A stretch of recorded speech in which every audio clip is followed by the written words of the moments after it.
All right, we are back, huh? We're back at the 9 Club, everybody. Today, we have a very special guest.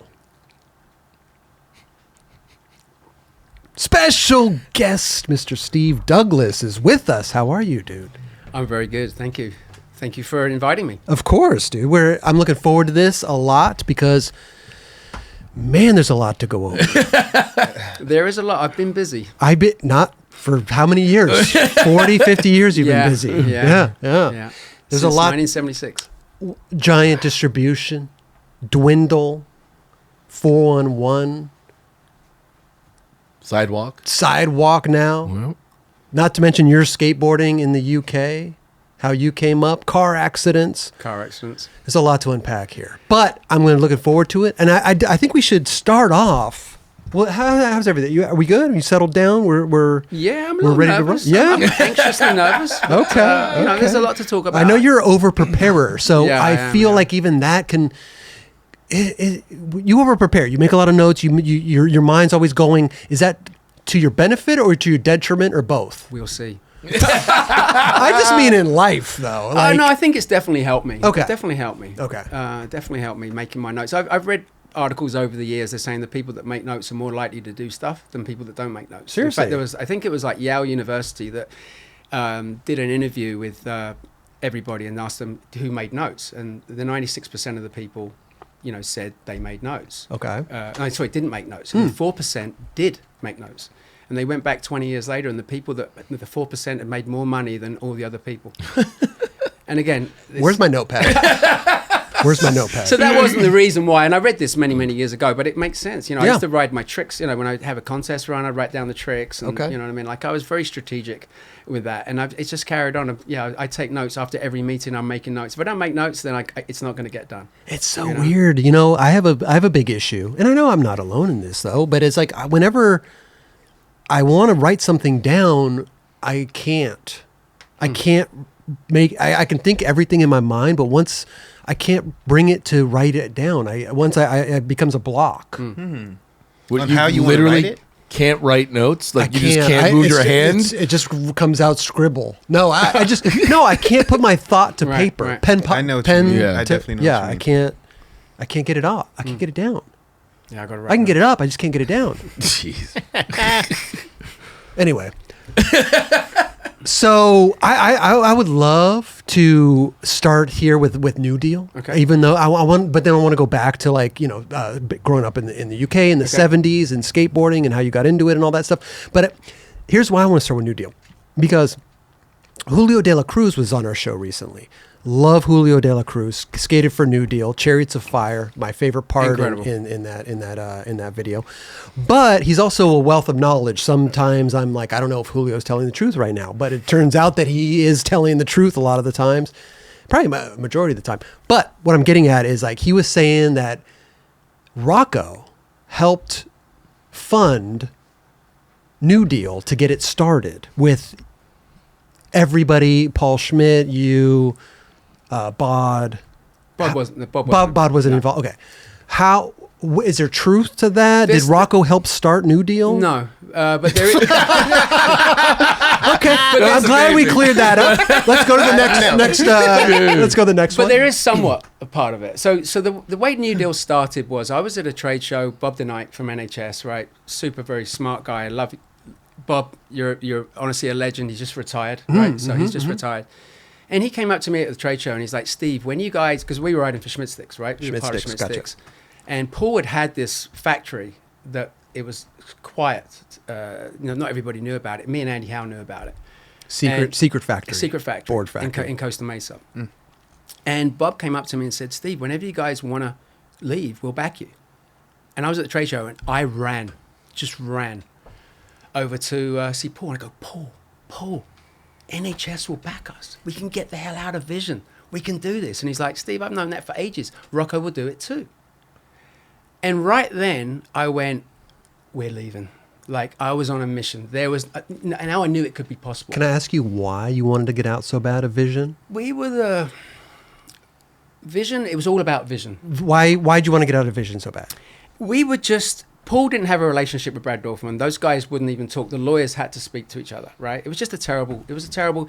Brad didn't like Paul because I think Paul was making so much money because he was making all the boards. So just backstory. Paul came out from Florida to build the factory. And as skateboarding took off, Paul was able to pump boards out. So Vision's Distribution started off with Vision's Distribution, and they would sell Santa Cruz and everybody's product. Then they started making Vision boards. Paul came out and made Vision boards. So at the time when skateboarding exploded, Powell was exploding, Santa Cruz were exploding, but they couldn't supply. Late 80s. Early, mid-80s? 85. Okay, 85. Yeah, ish. Yeah. And so Paul had got the factory up and running with guys like Chuck Holtz, and he was cranking out a bunch of boards, and it was a supply and demand, right? So people wanted Santa Cruz and they wanted Powell, but Paul gave them the ability of having Vision, and that's why Vision became the biggest company. It wasn't about demand at that time, but that's what he did. Mm-hmm. So there was some can I say the word? Animosity? Animosity between the two. Thank you very much for that. You're going to be doing that quite a few times. So there was animosity between the two of them, and there was problems. The lawyers. It just wasn't a healthy environment. I would go up to a Vision trade show booth, and the Schmitt stick shirts would be there, and then I'd go back there, and then they would move the Schmitt stick shirts out and put Vision on there. You know what I mean? I mean, give you an idea. When I was writing for Schmitt sticks, I had one of my favorite photos. I was doing a crowd tap, right, and I had a Quicksilver sticker on the bottom of the board. They redrew me. Maybe you'll find in the picture. There's a picture of me doing a frontside crowd tap, and it's a drawing of me. And the reason why they did that because there was a Quicksilver sticker on the bottom of the board. That's what they did. They ruined a great photo because of that. So no Photoshop back then. It just wasn't. It wasn't a good situation to be in. You know what I mean? And so when Bob came up to me and said, "Hey, we'll back you," I was like, "That was it." And then I was like, when I heard that Steve would do it too, I was like, "Oh my goodness!" Then I went to the UK. And I went to the UK, and I went back, and there was a shop in Harrow skate park, which I want to talk about later. Okay, It's a great skate park. And there's a shop called New Deal Skates, and there was these two guys called Ray and Gary, and they ran New Deal Skates. And they came up to me and they're like, "Hey Steve, nice to meet you. We've heard a lot about you. Heard you got some product to sell." And I said, "Yeah, I do." And they said, "We'll buy all of it." I said, "You don't know how much product I've got." So they come over to my sister's house and they looked at it and they went, "Yeah, we can't buy all of this, but we'll buy some every week." So they came back and we had a good relationship with those guys. And then I was over there. We were making the Rad Photo Annual, and Schmitt called me up and he said to me, "Steve, you've got an ad. I'll give you an ad to do it on your two boards." I had this T-label board, and we had a European postage stamp model. Anyway. So he said, "Just make the ad happen, I'll pay for it." So I'm like, "Okay, who's the distributor?" "Okay, the distributor is Shiner, still going today, and then Surrey Skateboards." And I'm like, Surrey Skateboards. I used to get my boards as a young kid going there. And it was amazing. And they used to have these ads like from Waterloo Station, just 25 minutes. And so This was a skate shop. A skate shop, yeah, okay. Called Surrey Skateboards, right? Okay. But they also a distributor. And they were like, so I thought I'd go down there. So I went down there, super I'd done this so many times as a young kid. And my name was Steve Reed at the time. So a lot of people don't know that. I changed my name when I was 16, but as a young kid, I think my first photo in Transworld was Steve Reed, which was pretty funny, a contest. Anyway, I changed it to Steve Douglas. Anyway, so I walked in, went down there, had goosebumps. I went in and I said, "Hey, so stoked to be back here. I'm Steve Douglas now. I'm a pro skateboarder. You sell my board. I need to pick up one of my boards. We're going to do an ad." And Paul's very much nicely saying he's going to pay for the ad. "You don't have to worry about that, but I just need this board." So they said, "Oh, can't do that." We gave one to Danny Webster, and we never got it back. And I said, "Hang on a second, you're the distributor, right?" He goes, "Yeah, we're the distributor." I said, "But we're going to do an ad, and you're not going to have to pay for it."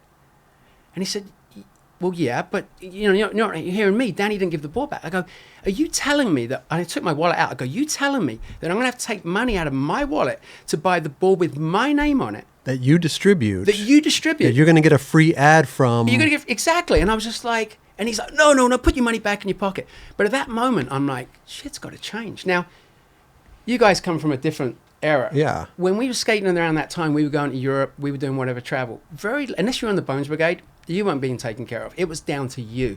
You had to go and you traveled and you paid for it all yourself. But you were over there and you were trying to promote, just skateboarding and skateboarding having fun.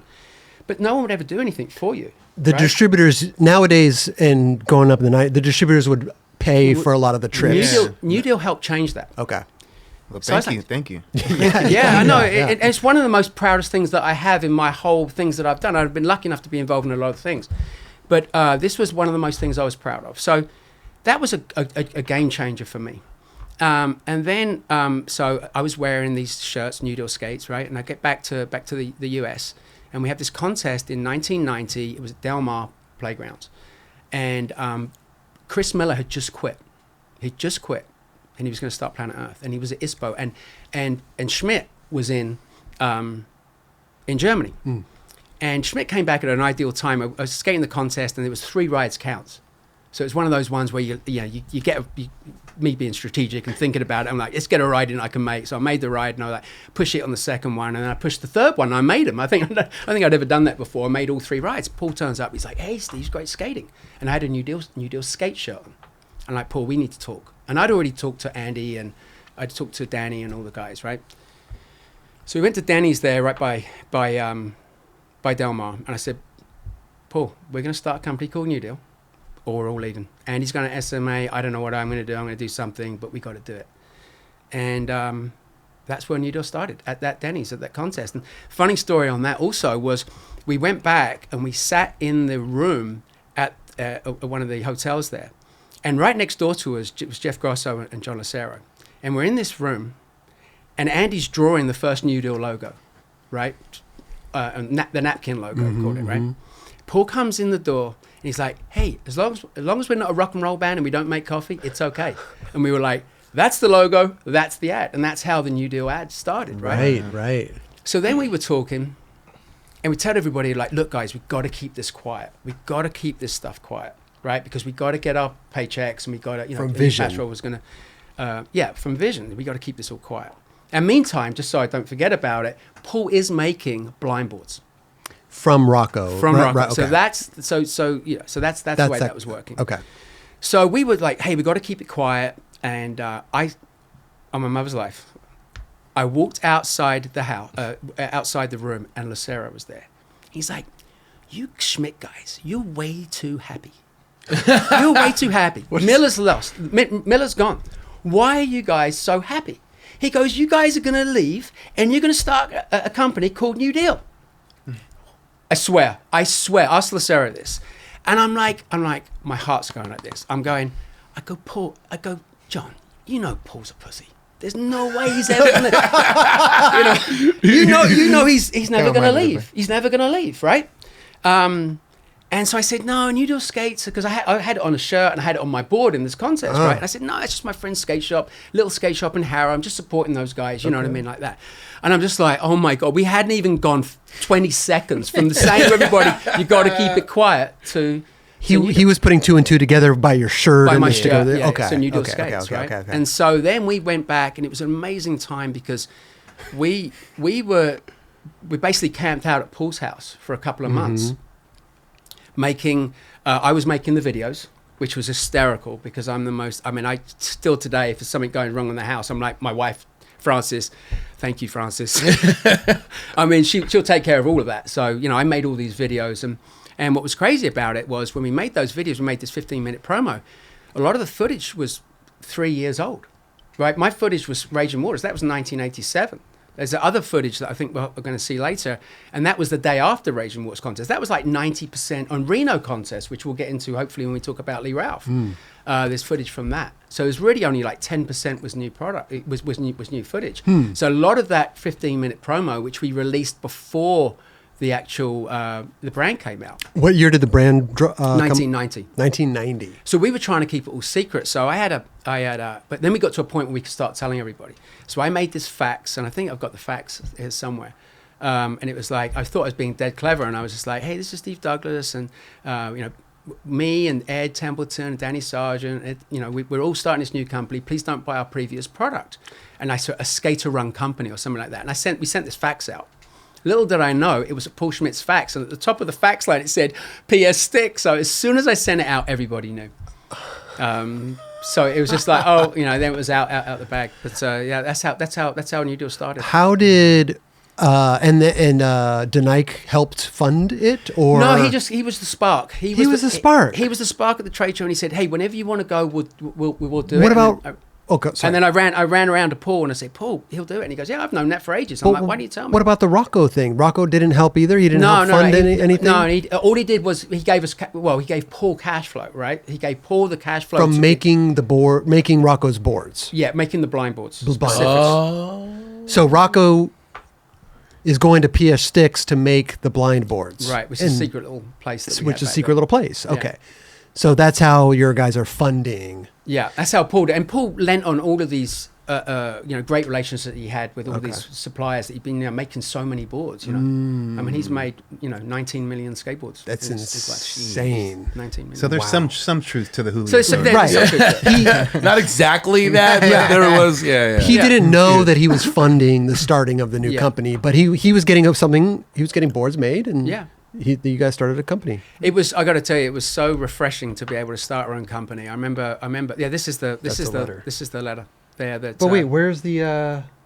You wouldn't have seen the facts. You wouldn't have seen the facts at the top. That was what. The facts. That was the original, right? So you send it over, and then you realize it wasn't on the letterhead. No, it wasn't. Yeah, okay, so it said like a skater run company or something like that. I can't really see here, but that was the day. So it's kind of a good little timestamp of when. That. That's right. But as soon as we did that, the cat was out the bag. But right. So going back to the distribution. So what I wanted to do is I wanted to go with guys that were unproven. So for example, Andrew Morrison, he started a distribution in New Zealand called New Deal New Zealand.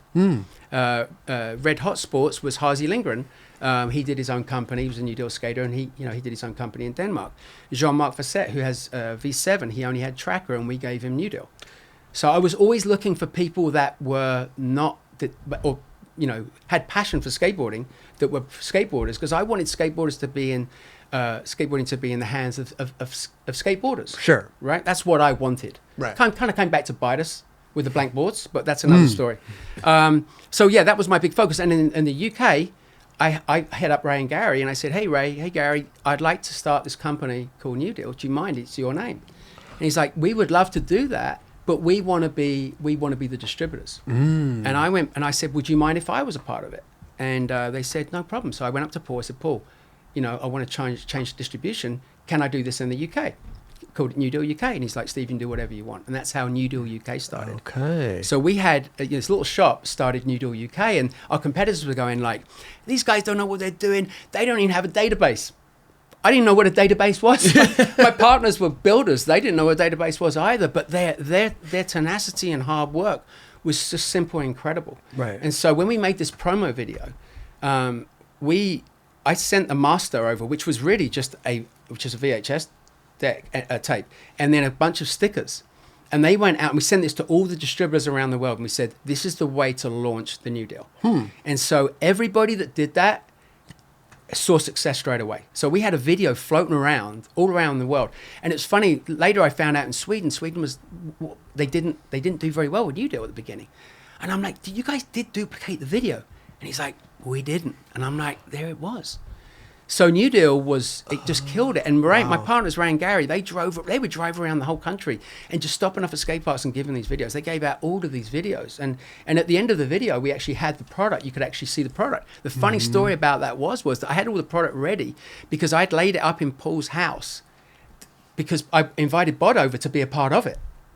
And I showed Bod all of it. I said, Bod, you can be a part of this. And he declined. But he declined. and Jeff Kendall and a whole bunch of people I invited in, and they declined. But I got them a pay raise from $1.25 to $2. And I reminded Jeff Kendall that the other day on Sunday. Funny enough, really? He's like, you did. No. Why did they decline? Because he was going to quit. Yeah, they were happy where they were at Santa Cruz, and so it was a funny thing. But yeah, we changed distribution. That's one of the most things I'm so proud of. But I mean, Andy Howell, and Gorm Boberg, got to give credit to these guys. I mean, Andy was a huge part of it. I mean, he did the logo, he did the graphics, and Gorm Boberg. I mean, Gorm drew very much like Andy. Like Andy could do one half of the graphic, and Gorm could finish the other half. Andy. Gorm was the guy that did the Siamese graphic when we relaunched New Deal in 2020. Gorm did like 99% of the redrawing. Oh, I love that. Yeah, he's great. And he does all the world stuff. But then Andy Howell was a part of the New Deal, right? Yeah. But then he went on to start Underworld Element as well. Yeah. Was that like, I can't remember. We had Andy Howell on the show, but it's been a long time. Yeah, yeah. But he didn't leave No. the New Deal. He just started that on the side, right? Well, what happened was we were in a situation, I think it was after 1281. We'd done the promo video, then we'd done 1281. And, sorry, Useless Wooden Toys. Useless Wooden Toys a second. And we got to a point where we were going to be like 8th Street. We were going to have like 40 amps. We had so many people that could turn pro. And there was already cliques of people. And I could see Andy had his clique with Chris Hall and Ali Mills, right? And I got a call from the late Jeff Klindt. He said to me, he said, New Deal, what are you going to do when it gets old? And I'm like, never make it get old. And I put the phone down and I'm like, it's going to get old. We got too many riders. So, and then Rick Ibiceta had said something to me like, hey, we should do something. And I could see Andy. Andy is such a genius. I mean, I really do say that. And he's so advanced and so ahead. Sometimes he can be too ahead, too ahead. It's being, bad as being too early. Sure, you know what I mean? sure. Like, so he was very forward thinking, and me and Paul, we hadn't sorted out our ownership at that time. We talked about it. Of the New Deal? Yeah, and Really? Andy's sort of kind of drifting off, and we had all these team riders that could turn pro. And I remember going into Paul's office, I go, Paul, I think the right time to do this, to do another company. And he gave us he said, yeah, go ahead, do it. I said, otherwise we're going to lose a bunch of these guys. And I said, I could see the clicks going and stuff like that. So that's when I called up Andy, I go, Andy, it's time to do the second company. Okay. And that's when Underworld Element started. Did you already know about Underworld Element, or that he just created Underworld Element out of the blue? He created it. Oh, yeah. Yeah, he created it. Right.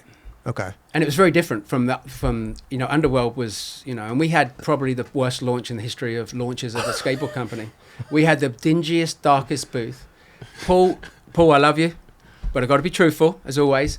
Paul experimented with production. The first Underworld boards were sublimated wood. So remember the sublimated plastic boards? He thought he was going to take this look and take these sublimated boards and put it straight into Canadian maple. Oh, wow. And it was dull, and then the trade show didn't have any lights on. And so it was just like, yeah, it was not the best of launches. But it was a great company. I feel like, yeah. I mean, it's definitely one of the greatest companies, right. that led on to Element. Well, that's the thing. They dropped Underworld Element, but then what happened with Element? Did you guys sell it, or because Schillerif took over? Yeah. So Andy left. Andy left after a while. He was focused in music, and I mean, Andy's just like he's got a lot of things going on, right? So we were giving him a lot of pressure to come out to California, and he went on a trip. I mean, he'd done Skypager, which we should talk about. Skypager is one of the greatest videos. It's a good video. The Julian Stranger part is incredible, right? So, and then he actually transitioned into Element Fine Artists. So that was all under Andy, and then when Andy decided to leave the company. Then Johnny Sheriff had taken over. And I said, Johnny, you can either do things. You can either take over Element, or we can start a new company. Oh. And he decided, I'm going to do Element. And then Johnny was the one responsible for taking Element to be what it was. Can I just rewind a bit? You guys you had mentioned that you never really created like a partnership, or we actually did. Andy was actually a partner before he left, and that was okay. That was I mean, I don't want to get too into this, but the late Mike Ternasky called me up. I was in France, and he said, Steve, have you been taken care of? And I'm like, well, funny enough, no. He's like, well, we'd like to do a company with you. We'll give you 51% in, no money in. Can you get Armando? And I'm like, Armando Barajas? Yeah. Have you been taken care of in what way? What was he talking about? Well, he was saying, do I own any part of this company? He knew that I've been working very hard. And at the time, I was making the videos. Who had the 100% ownership? It was Paul. Okay. So now we're in a couple of years. And so, people were telling me, I'm not exaggerating this, I'm working 18 hours a day. But for me, I'd never really worked in my life, really, right? So I'm like, this is fun. I'm making videos, I'm doing this, I'm making shirts. And I mean, it was incredible. So the freedom that we had was absolutely incredible. Okay. So, yeah, but I didn't. So they gave me some leverage for when we started the company. So actually got the ownership. So it was me, Andy, and Paul. We all owned 33% each. Oh, that's perfect. So you didn't go with Mike? Ternasky? No, well, the funny story that not a lot of people know about this, the deal was when I was in my last part of negotiation, Mike called me up and said, Steve, we can't do it. And I'm like, I got the meeting this afternoon, and I had to go for it. I'm like, hey, Paul, if I don't get taken care of. So you were kind of bluffing when you I were had in there. to. Right. I was kind of forced. Now, into was it that? I feel like you guys were all like partners to begin with. So yeah, but we didn't actually have the ownership. I Right. put everything into Yeah. this. Sweat into equity. This, you know. Yeah. Oh, I mean, it was like $8,000. It's all I had, but I Yeah, had everything, you know. And What company was Mike Ternasky trying to create? Was it Plan B? No, Or- it was a company wanted to do it, and then they took over. Then an artist came over, and he's like, "Hey, there's too many targets on our back." Right? Okay. I spoke to Rocco about this just recently, and he's like, "I can't remember that," but I'm like, "Hey, Really? I happened." What do you yeah. mean targets on the back? What do you mean? Well, because like an artist had come from NHS, and then he was coming over to World, right? And so there was a lot of movement. If with me, that kind of like dismantling the companies, right? So I see what you're saying. yeah, so it was an uncomfortable situation for me to be in. But I was like, hey, we talked about this. I want to get ownership, and now I've got this opportunity. Right. And so yeah, it was pretty difficult. But Back then, there weren't that many companies. no, there wasn't that many companies, Right. and most people couldn't screen boards, and that was the secret to Right. a lot of these things. You know what I mean? Like you couldn't screen boards. You know, That- it's funny. that's why there weren't as many companies. Well, it's funny. Zoo York, right? Zoo York came out to California to learn how to silk screen, and no one would show them how to silk screen. So what they did was brilliant. They went back because they could only screen in the middle part, and then they did all those really cool fades around the boards. But that's why they Gotcha. did it, because they couldn't. They couldn't do a They couldn't do a full board. pass, you know. Huh. And Paul actually tried to put. And I remember coming in, and Paul's got this. You know, he's like, "Hey guys, we can keep the graphics in this. In between the bolts." I'm like, Paul, what does that mean? I go, you wanting us only to do that? He goes, that's all we can do. And I said, you know what you guys need to do? You guys need to go get a real board, and you need to get a world board, and you need to put that over the silk screening facility. If they can't do that, then you need to give up. You need to go. And that's when Indian Ink started. So then Paul came out there and got Indian Ink, and that's how we had the silk screening. Huh. Very interesting. Yeah. Wow. And from New Deal, and we're going to go back to Yeah. the 70s UK stuff, but from the New Deal led into the distributions and then the other Yeah, companies so we started coming Mad in. Circle just after that, Mad right? Circle. So Justin Man, I loved Mad Circle. Mad Circle, Let the Horns Blow Let was the one Horn- of my favorite videos. Come With the on. music, Oh. I mean, it had it So all, good. in my opinion. What a great brand. Oh, And very and short-lived. We dropped off a little SE Mac tiny little Mac to him in San Francisco. I got goosebumps. Justin Gerard? Justin Gerard. Okay. And he just worked like a lunatic. He did all the animation himself. Really? Incredible. Absolutely incredible. Justin, not the easiest person to work with, right? But he gave everything. Yep. He did all this stuff One on of my That's favorite. crazy, yeah. Edward De Vera, man. It was a great- Moses at Conan. Moses. Now wait, how long was this around? Tuss. I'd love to talk about Tuss later too. by the way. How long was Was the brand Scott in around? this too? Justin Sorry? Gerard. Was Scott in this? Yeah. Scott Johnston. How long was the brand around? Oh, a couple of years, 2 or 3 years. Yeah. What very happened? short-lived. Yeah, why was it short-lived? That was me. What do you mean? Skateboard, we were growing, and Justin didn't want to move down, and I felt he needed to be down, and I felt his advertising was connected to his graphics, which wasn't tied to the video. I just didn't think that he'd had a sort of cohesive sort of look, and I gave him a bit of pressure, probably, and we decided to part ways, which is Really? a shame. Yeah, so it was a shame. So when he parted ways, he was Mad Circle. Yeah. So you guys just kind of, and how did he get in? How did he get? Was he part owner of Mad Circle? You know what? He was a separate company. It was a separate Yeah, it company. was a separate company. We try to separate them all so everyone could have a little bit of ownership. Sure. Did the same thing before on one, but I love Justin, and I totally respect what he had and did. But it was just, I'm a hard person to deal with. Yeah. Yeah, I'm a hard taskmaster. I push people, probably a little bit too much, to be honest with you. It's not one Okay. of my. It could be a strength. It's probably a weakness, right? But Justin, I had utmost respect for him, but we just butted heads. I It's wish. way difficult. No. I You love wanted that him to company. move down? Yeah, and what's sad about it was later I remember seeing him years after, and I go, you know what, Justin was disappointed because he apologized to me, and I remember where we were in San Diego, and he's like, hey Steve, I'm sorry. I said, you know what frustrates me? I go, I appreciate the sorry, but what's frustrating is you moved down for someone else's company, DC, but you didn't move down for your own. And because I'd moved down from Northern California to Southern California at that time. Yeah. I had back surgery after my car accident, which we'll hopefully get to. And, Johnny called me up and he's like, Steve, you own half the company, but you don't understand what's going on here. People were asleep. Like, basically, Paul had kicked us out of his building, right? We were at Giant Skateboard Distribution. That's where PS Sticks was. And then Giant was in the front. And then he grew and he just kind of pushed him out there. So I would go from Northern California to Southern California pretty much monthly. If I would get hurt skating, then I would end up going down to Paul for a month, making the videos or whatever it was. And so I was going back and forth doing that. And then I was out for 6 months with back surgery after my car accident. And Johnny calls me up and was like, Steve, you own half the business, but you don't see what's going on here. Right. And I remember I moved down, and I remember Carissa, who worked at the front desk, she's like, Steve Douglas is down. It's our last hope. And I'm like, oh my God, this is a bit of pressure. And people were complaining about their workstations. So I was like, you know what I'm going to do? I'm going to work in the shipping department. So I had my office set up in the shipping department, super bloody cold in the morning and super hot in the afternoon. But I'm like, no one can complain if I'm there. Right. And when Carissa said, hey, he's our last hope, I remember driving into school. I got goosebumps. I'm driving in my Volkswagen Jetta, and it's dark in the morning.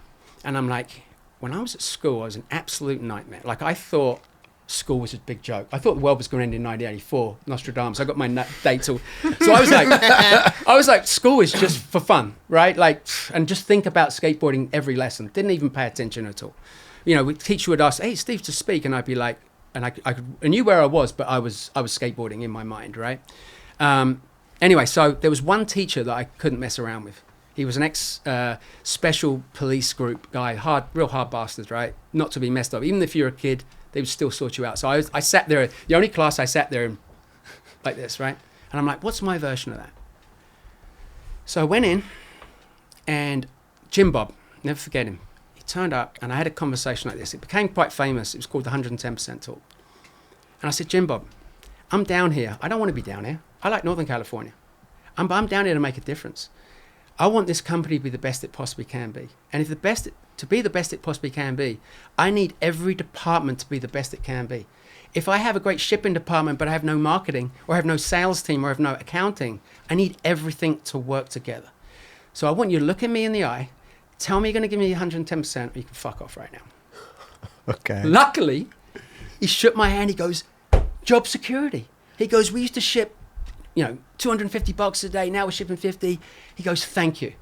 And thank you for me, because otherwise I wouldn't be having this conversation. But I went through everybody in the organization. You did. Everybody. I cut out everything.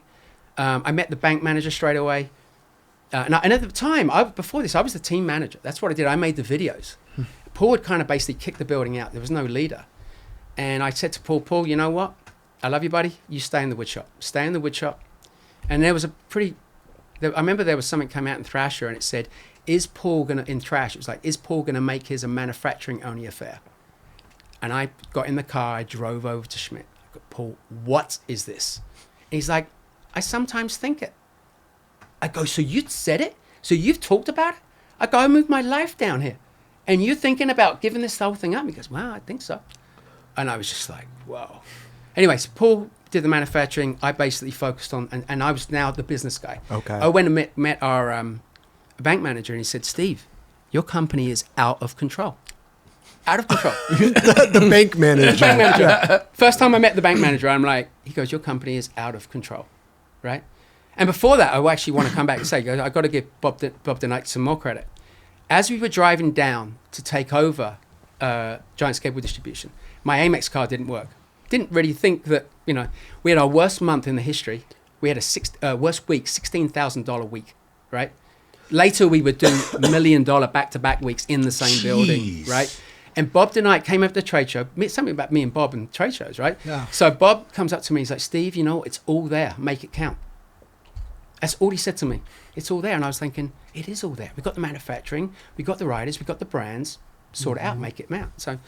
So I had the 110% talk, and I started getting rid of people, and I started, like cutting everything out. I cut every subscription out, everything out. And even at the end of in September, we had financial statements, and we'd lost $250,000. And I'm like, shit, we're out of business. And I'm like, all the cuts that I'd done earlier in the year, they hadn't made that impact. Okay. And I was really, really down at that trade show. You know, I was just like, oh my God, I can't do any more than what I'm doing. I mean, I would, like, on a weekend, I remember, like, I was working out a lot because I was like, I needed to get out and have, like, and I would go to the gym at the end of the night, and then I'd come back and be like, I've got to go back to work, you know. And I remember one weekend, I remember seeing this magazine, and it was Tony Hawk talking about his company Birdhouse, and they were doing $12 million. And I just drove straight to work, just went back to work, carried on working. I was just What like, year man, is I can this? do this. This is 96. 1996. This is Giant Distribution. Yeah, and yeah, just to talk about Giant Distribution, why Giant Distribution, which I think was an earlier question, was I'd been watching everybody, what they were doing, right? You know, NHS had NHS, and they had brands under NHS. Vision's biggest problem was they kept calling it Vision. Right. They started Vision Distribution, and then they started Vision Skateboards, and then Vision Streetwear. And then when that imploded, I believe people didn't want to call up Vision Streetwear to get their Santa Cruz boards or get their power boards. So they just went from $70 million down to nothing. Jeez. So I was like, NHS have got the safety valve. 70 million? Yeah. That's what Vision was doing every year. At that particular At that time. That's psycho. Yeah, and this was in 85, 86. Okay. That's when it was booming. Though. But And there was only that many selected the end companies. brands, But it's right? funny because we've seen that throughout the history of skateboarding. A company will name an offshoot of their own company the same name. Yeah, and it's a mistake. Yeah. I think. Shorty's Hardware, Shorty's Board, Shorty's Diamond Supply, Diamond Shoes, Diamond, like nobody. There's such a. I could comment on all of those, but I'm going to keep my thoughts to myself. I remember doing a review of the brands, like looking at the competitive analysis, and I was like, Shorty's strength, Chad Musker; weakness, Chad Musker, because he was a strength and he was a weakness because it was all about Chad. What happens if Chad's not there? You know what I mean? Right. And so yeah. So yeah, I analysed, I thought about a lot, made a lot of notes, you know what I mean? And I just, so yeah, that's why we started Giant Skateboard Distribution. And 4-in-1 was a part of Yes, Giant of Skateboard course, Distribution. of course. Can you give me an assessment of Diamond? Well, it's funny. So I saw Nicky Diamond. Yes, sorry. So I saw Nicky Diamond many years ago, and I shook his hand. And I said, "Sell." Sell. Yes. And I said, I was telling him to do that the whole Because, time. and it go, you sell when you don't need to sell. Right. He So- could have sold that thing for. Yeah, you hang on too long. And then as soon as, like, so It for was example, too low for him. you asked about the Element deal, right? So, Yeah. okay, so I have to say about the Element deal. When people ask why we sold Element, they always think, oh, it was about the money. Well, money was there, but the number one was Johnny had a vision for the company that we couldn't do. Our motto was we do things. When someone says we can't do it, we're going to do. We're going to be like, okay, we can do it. And we couldn't do clothing. I mean, we'd make clothing and be like, what do you think? I don't, like, oh, let's make 500 of them. We'd get stuck with them, right? And so Johnny wanted it, in his mind, Johnny wanted to do for skateboarding what he thought Quicksilver had done for Element. Quicksilver had done for surfing. And when I mean that, like, I go back to the UK and, I'm sitting in a beer garden and 8 of the guys are wearing surf shirts and they go surfing once a year, right? And Betty just probably paddle out, And so anyway, that's with his vision, and I'll never hold anybody back with a vision. And we couldn't do clothing, and I was like, hey, we can't do clothing, we should stop it. He's like, no way, we need to go do it. So that's why we looked at selling Element. We actually looked at selling Giant too. Fans were interested in buying all of Giant, but it was too messy. There was too many different companies. It was too complicated. Whereas Element was easy to sell because it was only really me, Johnny and Paul that owned. So Johnny came in as an owner at that point. At the height of Giant, how many brands were you guys doing? Quite a lot of them. We had Destructo. That was a whole other story starting Destructo. But when we were actually doing the deal with Element, Paul Nordie said to me, basically had a checkbook. He wasn't have a checkbook. I was growing right opposite to him, and he's like, Steve, what were your last week's sales? And I said, Paul, I'm glad you asked me. Last week was our biggest week of our biggest month ever. And he kind of basically, he didn't do that, but that was the deal. He was waiting, in my opinion, he was waiting for, things have slowed down. Why don't we come back in a month? Because, this and then that's completely different. You don't know where that thing goes, right? Yeah. And so Rocco had always told me, he's like, Steve, when the planets have all got to be aligned. Yeah. Planets have all got to be aligned, and you've got to be ready to do that. And funny story on that, Scott Juilliard was in my ear. Scott Juilliard was the CEO of World. And he came over, this is a funny story. He came over to me and he's like, he sat down, they just sold World. And he had this pad of paper and he's like, Steve, you're a compulsive gambler. I said, what? I said, you don't know anything about me because you're a compulsive gambler. He goes, how many companies do you own? I go, I don't know, 10, 12, something like that. I had a company in the UK, and I had a company in Australia, and I had a company in the US. He said, you're a compulsive gambler. I go, what do you mean? I go, the last 4 times I've been to Vegas, I found one of those old quarter, I pull the machine, and that's my gambling. I don't like gambling. I just don't. He goes, but you gamble every day. He goes, and what do gamblers do? What do gamblers say? Oh, shit, if I'd only put some money in my back pocket. He goes, my advice to you, Steve, is get some money in your back pocket and you can gamble whatever you want. And it was amazing advice. And Rocco had just told me the same thing. It's just like, Steve, it's like the planets are all to be aligned. When the planets are aligned and it gets you to that number, take it. And he'd actually tried to buy 4 and 1, and I said no. Sorry, Imagine. Josh and Chris and Paul. Wow. How much was he trying to buy it for? He said $1 million, and I said nah. Okay. Was that early on? And he's like, you got balls of steel, Steve. That's the 7 figures. Yeah, it was pretty early on, but I had bigger plans for what I thought 4 and 1, what we thought 4 and 1 could do. Long term. You know what I mean? That's so. But Rocco sold World for millions. Many times. Many times. But Paul Nordie was a smart guy. We'd go in like 10-handed. And Paul Nordie would be sitting there by himself, no lawyer, and he would just write one note down. You know what I mean? Like, yeah, let me get back to you on that. I mean, he was a super smart guy. He ran Billabong, right? Yeah. Now he does Vizsla, and he's a very, very smart guy. But something that irked me, but it was so true. He goes, you skateboarders, man. He goes, how many surfers are? He goes, how many skateboarders are there in the world, in the US? And I said, I don't know, reports 12 million or so. He goes, okay, how many surfers do you think there are? I go, no idea. He goes, 1 million. I go, wow. He goes, why are we surfers like 30 times the size of you? He goes, let me tell you why. He goes, you guys are we figured out a long, long time ago there was no money in the hardware, in the boards. He goes, it's all about clothing. So you guys are so focused on your useless wooden toy, little plug there, that you are, he's like, you're so focused on that you bring in all the people in to the skate shops, and your ability to understand the margins that the shops need.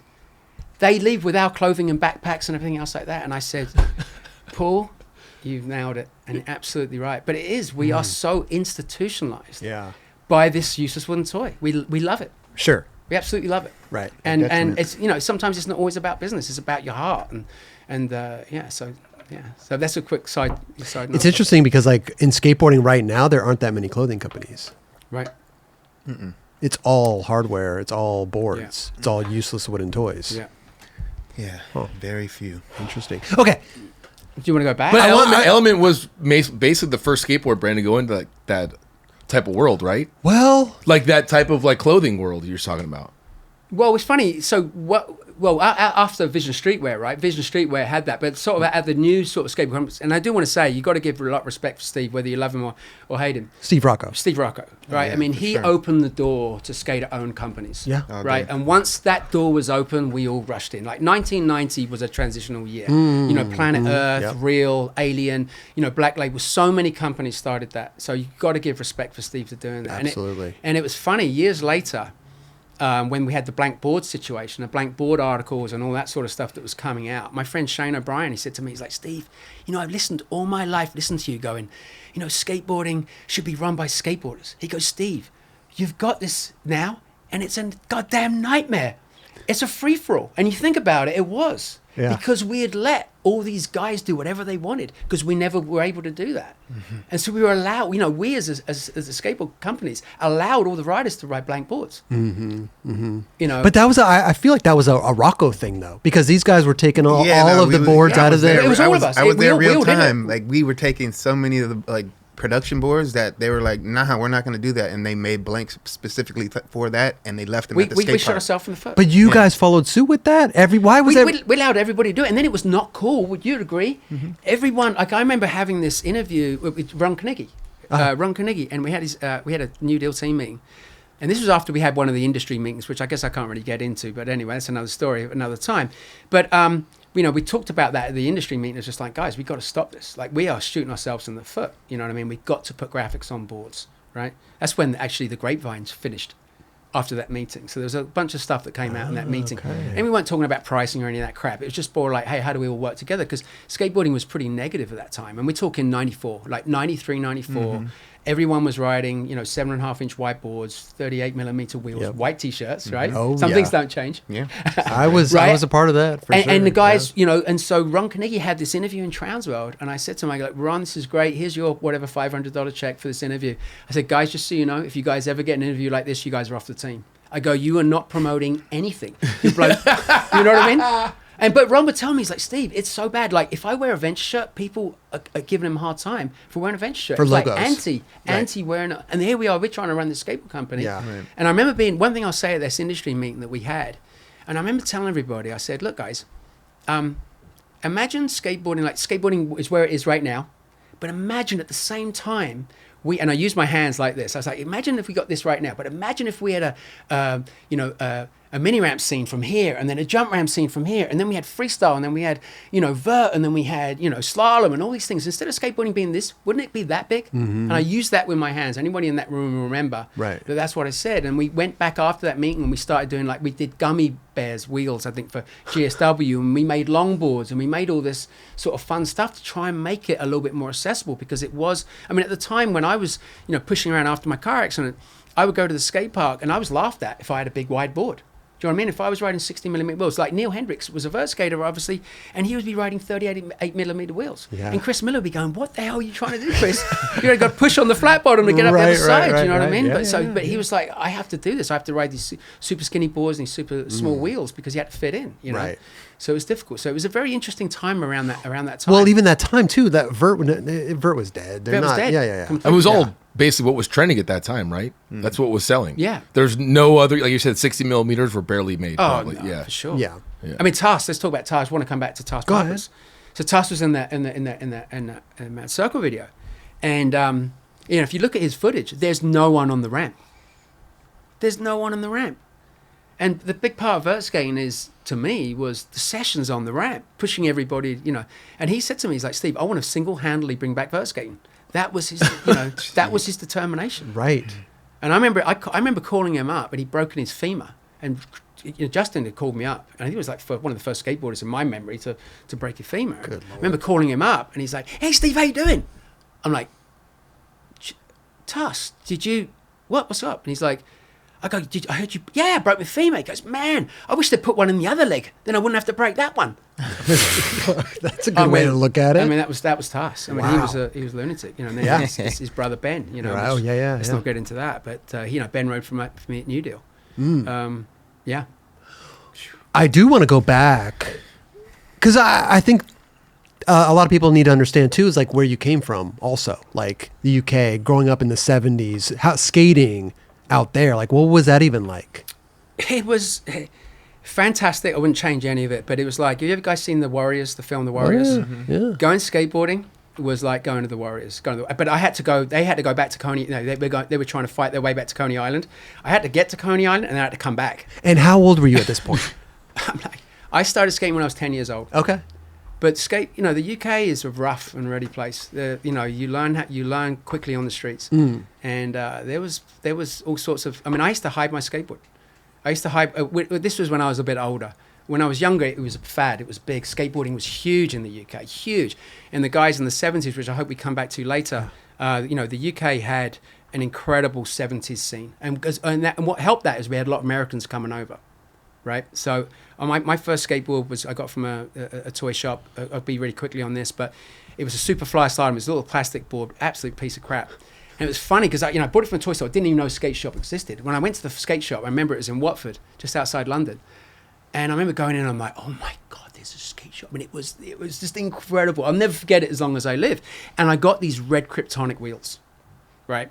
And I wonder, skateboarding got such a bad rap in the 70s in the UK because there were so many injuries. And I think back at it, you had these horrific little boards with these super fast wheels, When I was riding these regular wheels, I would be like, oh, skateboarding's great. And I'd be riding down these, and I'd hit a little stone and skateboarding's great, I got hold of some red Kryptonics and I just pushed and it was like floating. It was like, I don't know if you guys have ever snowboarded, but snowboarding I learned on, and not that I'm a big snowboarder by any means, but I used to ride on ice, and then you got onto powder and you're like, oh my God, this is a different thing. That's what like red Kryptonic was like. It was like, you'd come back home, you'd have bits of nails in it, glass in it, and you pick them all out. But So the UK scene had a really powerful scene. It's some amazing skate parks. My local park was Harrow. Harrow skate park's well known for Welcome to Hell cover with Ed Templeton, Ollie. Mike It Fraser. looks like an insane skate park, by the way. It's these like humps and like they just poured concrete on the ground and just called it a day.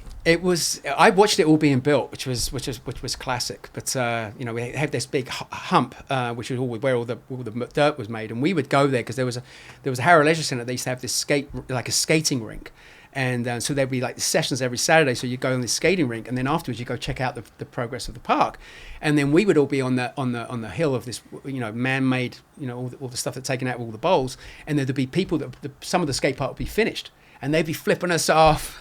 We would be like throwing rocks at them, and they were like, "We're skating, you're not." And anyway, so when it opened, Tony Alva opened it up, and every time I see Tony, I say, "Hey, Tony, yeah. So this is Harrow. This is Harrow half pipe right here. Look at that. This is where I learned. This is what I learned." Mike Fraser didn't know that he thought I'd learned on a regular vert ramp, and I'm like, "No, I learned to skate on this." That's crazy, Yeah, that thing. dude. And that pool. Look at that. Just the fact it's just like there's not even a deck There's on no top. deck. Exactly, and that. Oh, look, there you are. No, that's That, not and just so you know, back then that's where New Deal UK was. Oh, yeah? in those. Oh, porta in the cabins. little house right in there. the porta cabins. Or- Yeah. I mean, listen, this is years later, but this thing looks crusty. Man. It was buried. Very It was crusty. buried for 20 years. Oh, it's buried. Yeah. So what they did is the council came in, so we used to have this pro shop there, and these skinheads we had. I mean, growing up, like I said, it was like the Warriors because there was kind of not really gangs, but they were kind of gangs. You kind of looked a certain way.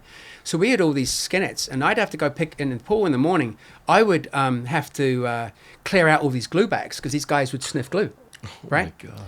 And I'd have to clean. I used to have pictures of me skating the pool, and I'd see all these Dr. Martin boots and these rolled up, because we'd skate it like a kind of like a.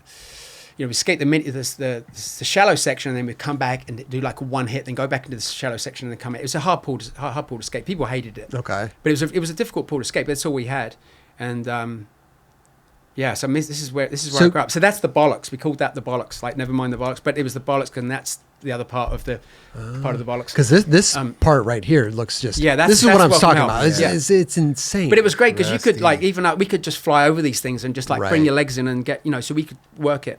Huh. So there's been some great skateboarders. But Wow. so yeah, Tony Alva opened up this park, and there was a performance bowl right there that's covered up. And TA was over there, and Mad Mark Baker. And I got to say this. I know this is a pretty ballsy thing to say, but Mark Baker, probably the most interesting skateboarders that have ever lived.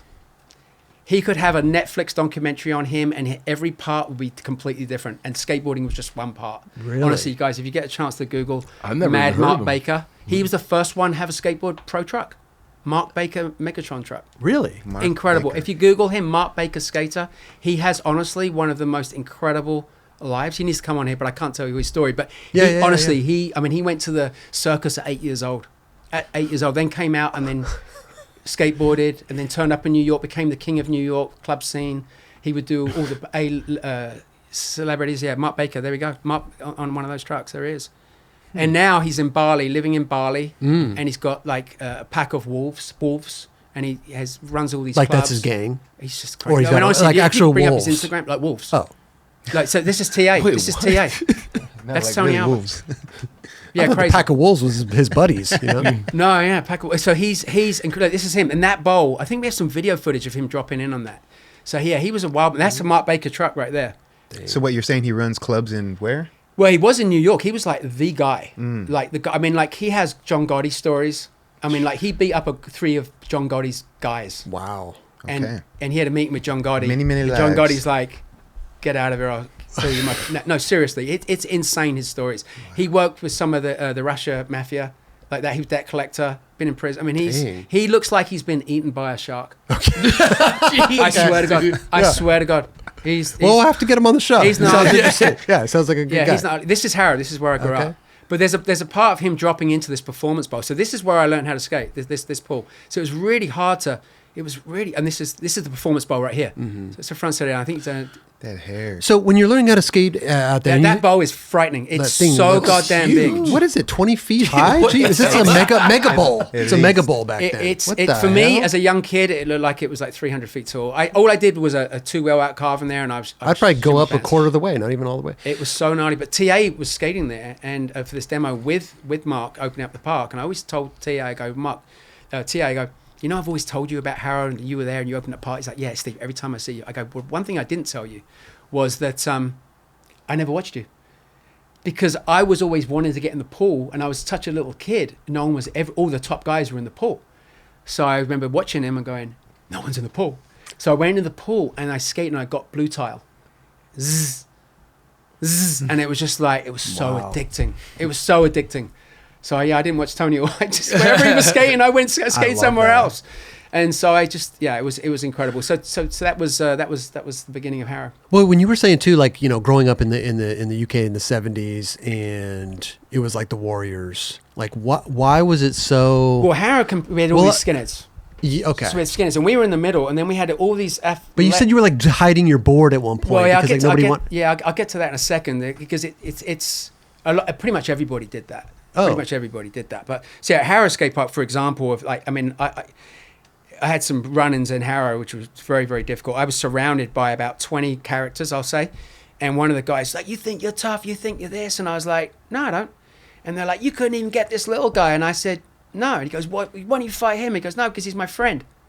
He wasn't my friend. I'd seen a friend with him at one point. And he's like, yeah, it's bullshit. Hey, do you know this guy? And the guy shook his head. And I'm like, I thought I was going to get a right beating. I mean, I couldn't, you know, I like to think I can handle myself, but you know, I was going to come second with that one. I can tell you that. You're a little kid, right? I might have taken a couple How of them out. old were you at that time? 12 or 13. One of my best quotes is, and I got it from McVicker, and it's a film called McVicker. It's a great film. And he goes, I might come out of this second, but I'll be the best second you've ever had. That's another for another life. But so we would be at Harrow, and then we'd have, you know, all the skinheads. Then we'd be in the middle trying to skate, and then we'd have all of these West Indian athletic guys playing soccer, right? And we're just like, this could be a race, right, at any moment, right? And it's just like, we just wanted to skate, and it was just like the tension. So getting back to your point, traveling on the train, there was just, you know, there was football hooligans. Right, yeah. I remember having skateboards at Harrow Station, and it was like they were chanting, because you know the football fans, they like to chant about just about anything, and they're like, "We hate skateboarders, we hate skateboarders," and you're sitting there going, "What the hell do I do?" They just made that chant up. you know, exactly. They hate anybody, you know, Right. like we hate, you know, whatever, right? Right. So yeah, it was pretty difficult, and then you'd be on the trains, and then you know I've been mugged on a train and on a bus coming back from Crystal Palace. You get to the ramps. You know, and then, I mean, the weather was, forget even about the weather. The weather, I mean, me and Bod, we would go skating, and we knew that the chance of skating was basically zero. It'd be snowing or it'd be the rain, but we were not going to miss a potential session. We would just turn up, hoping it would be dry. It was very rarely was it dry, you know, but we would be there. But yeah, so just, you know, I was a young kid, 12 or 13 years old, traveling on the trains late at night. They had a lot of pedophiles. You know, and so I had a lot of run-ins, like 12 or 13. I had two that are in my mind that I can't talk about, but nothing happened, but it could have happened. And there was a 12-minute section on a train with me and this guy. And I just had to keep looking out the window, like I was looking out the window, but I was looking at what he was doing, and I was like, oh my God, counting down the seconds. And, you know, and I was a 12-year-old boy. And that was when my skateboard was in my bag. And then after that, my skateboard never came out of it was always out of my bag. Oh, yeah. Always Right. out of my bag. Right. You can use it for self-defense, too. Yeah. Had to. Yeah. I mean, there was some, there was a lot of violence there growing up. Okay. It was, you had to handle yourself. You need to be able to handle yourself. You had to grow up quick, is what you mean. You do, yeah. And most of the guys I was skating with were 5 years older than me, right? And they would, so I'd learned drinking early, smoking weed early. You know what I mean? Like I was, because I had two brothers that were 4 years older than me and a sister that was 4 years older than them. And then all this, I mean, I was the youngest. It was like, it was me, right? So that happened. And then we had Rolling Thunder, which was one of the best. It had a skate park inside, which was incredible. And there was a famous interview there with Mark Sinclair and Jeremy Henderson. And James Cassimus had done it. And James Cassimus had said, hey, these guys are good enough to skate in the finals of Hester. right? Which was huge. You know, American magazine. This wasn't the Brits saying we're the best. You know, I mean, it was the Americans saying these guys were good. You know, and so, and I remember seeing Jeremy Henderson years after, and Jeremy's like, "Yeah, I remember you at Thunder." And I'm like, I laughed, and he's like, "What are you laughing at?" I go, "No, but you might remember this face at Thunder, but it wasn't skating with you. I was watching you." You know what I mean? And there's a big difference. I mean, Jeremy was so incredible. Right. So incredible. A lot of incredible skaters. Yeah, I out of like the to UK. say, I like to say, and I'll get to this, maybe get straight into it. I think the UK is the best and most influential skate scene in the world outside of California. And the reason why I'll say that, is because of the level of the guys skating in the 70s, and that was the foundation. And a lot of help from the Americans that came over. Tony Alva came over, Shogo came over, guys like Dave Ferry, Venice local. I think we might have a photo of Dave Ferry here doing a frontside air, which is one of my favorite photos. Really great skate. And then they would invite people back, right? Like Mark Sinclair, UK hero. Come to California, come to the States. They would do that. And Mark Sinclair is the famous fakie ollie at Marina del Rey shot in 1979. So I watched all of these guys, you know, the Jingles and you know, Jules Skaten and Neil Harding and Robbie Hunter was my hero, and you know, guys like Alex Turnbull, and there were so many great skateboarders, and they'd all been forgotten about. But we were influenced them. And so when Rolling Thunder finished and then skateboarding died, we went back to Harrow Skate Park, but we knew it could exist. And at this time there was no skateboard magazine had gone, the UK magazines had gone. There was a magazine called Skateboard, and the second from last issue was skateboarding's officially pronounced dead, and they had a coffin on the you know, and then they had one more issue, I think, and then it died. So there was nothing. Wow. So it was just a bunch of us at guys like places like Harrow Skate Park, and we were just like, well, we weren't going to stop. But it was super. Wait, what year was this? Why this was it? like 1980. So skateboarding had just died. Okay. Just collapsed like it did everywhere. I mean, Sure, it was the quietest time. I would be surprised if there was more than 1,000 skateboarders in the world. But then a at that couple time. years later, it was like it was on. Yeah, but yeah, I mean, there was no. I mean, I knew every single skateboarder in the UK. Right. I mean, every single one. Like if we were on a train to Northern England, and I saw someone with a skateboard, I'd get out and go, "Who the hell are you? Where do you skate?" Hold on, stop. Seriously. Let me pull the emergency cord here. It was Yeah? insane. It was seriously insane. It was that small, and so we were just skating Harrow, right? And we were just skating Harrow Skate Park, and we would skate all the time. And this, then the guy Tim Leighton Boyce, who I've got the utmost respect for, Tim Leighton Boyce, who did Rad Magazine, he came up to me and my friend Colin Taylor, which his name was Shithead. I don't know why we called him Shithead, but we all had nicknames. What was your nickname? Mine, I had so many of them. But they used to say, one, big ears. They used to say my mum was an elephant, my dad was a hamster, or the other way around. Because I had big cheeks and these massive ears, you know what I mean? So, yeah, I got friends in the UK that still call me big ears. Kids are so to this friendly, day, aren't you they? know what I mean? Kids are But friendly. yeah, Shithead. And Shithead was really good. He was a really, really Shout out talented, to Shithead, man. Yeah. Talented skateboarder. I mean, he would do 5-foot frontside airs, 6-foot frontside airs back then. And I got photos in the Rad book of him doing that. So yeah, it was just amazing. And then Tim Leighton Boyce came up to us and said, "Hey Steve, you should enter contests." And I'm like, "Nah, not Mick and Colin, shithead, but not me." And they're like, "No, there's an under 14 event." And I was like, "No way, under 14 is amazing. I can do that." So I went to my first contest in Romford, which was also built by the same people that built Harrow. It's famous. There's a documentary on Romford. And my first contest was there. And then I met all these other people, and I'm like, "Oh my god!" I thought it was like end of the world, and it was just 20 guys, us Harrow boys. And then I'm, "Oh my god!" There's these cliques from Liverpool, and there's cliques from Kettering, and all these different places. And I was just like, "Oh my god!" There's a whole other world out here, and it just changed my whole perspective. I mean, I loved it. But a lot of my friends, the Harrow boys, they didn't like the skating because it was all half pipes. And they were used to carving, you know, we grew up in pools, right? And so, and doing a layback rollout or a layback grind on a round wall, on flat wall is two completely different things. And I mean, a rock and roll slide in a pool is completely different than on a flat wall, right? Sure. And a lot of my friends didn't like that. They liked the idea of the carving and lines and everything else like that. Okay. So, but I would tell them, I'm like, "Yeah, these guys are great." And there was amazing, great skateboarders. There's Danny Webster, Sean Goff, Lucien Hendricks, and all of these guys. But again, it was the people that came before us. Right. So did I say about the best and most influential I did? I got to back that up now, right? I better back that up. Besides the California, that's what you said. Oh, absolutely. Right.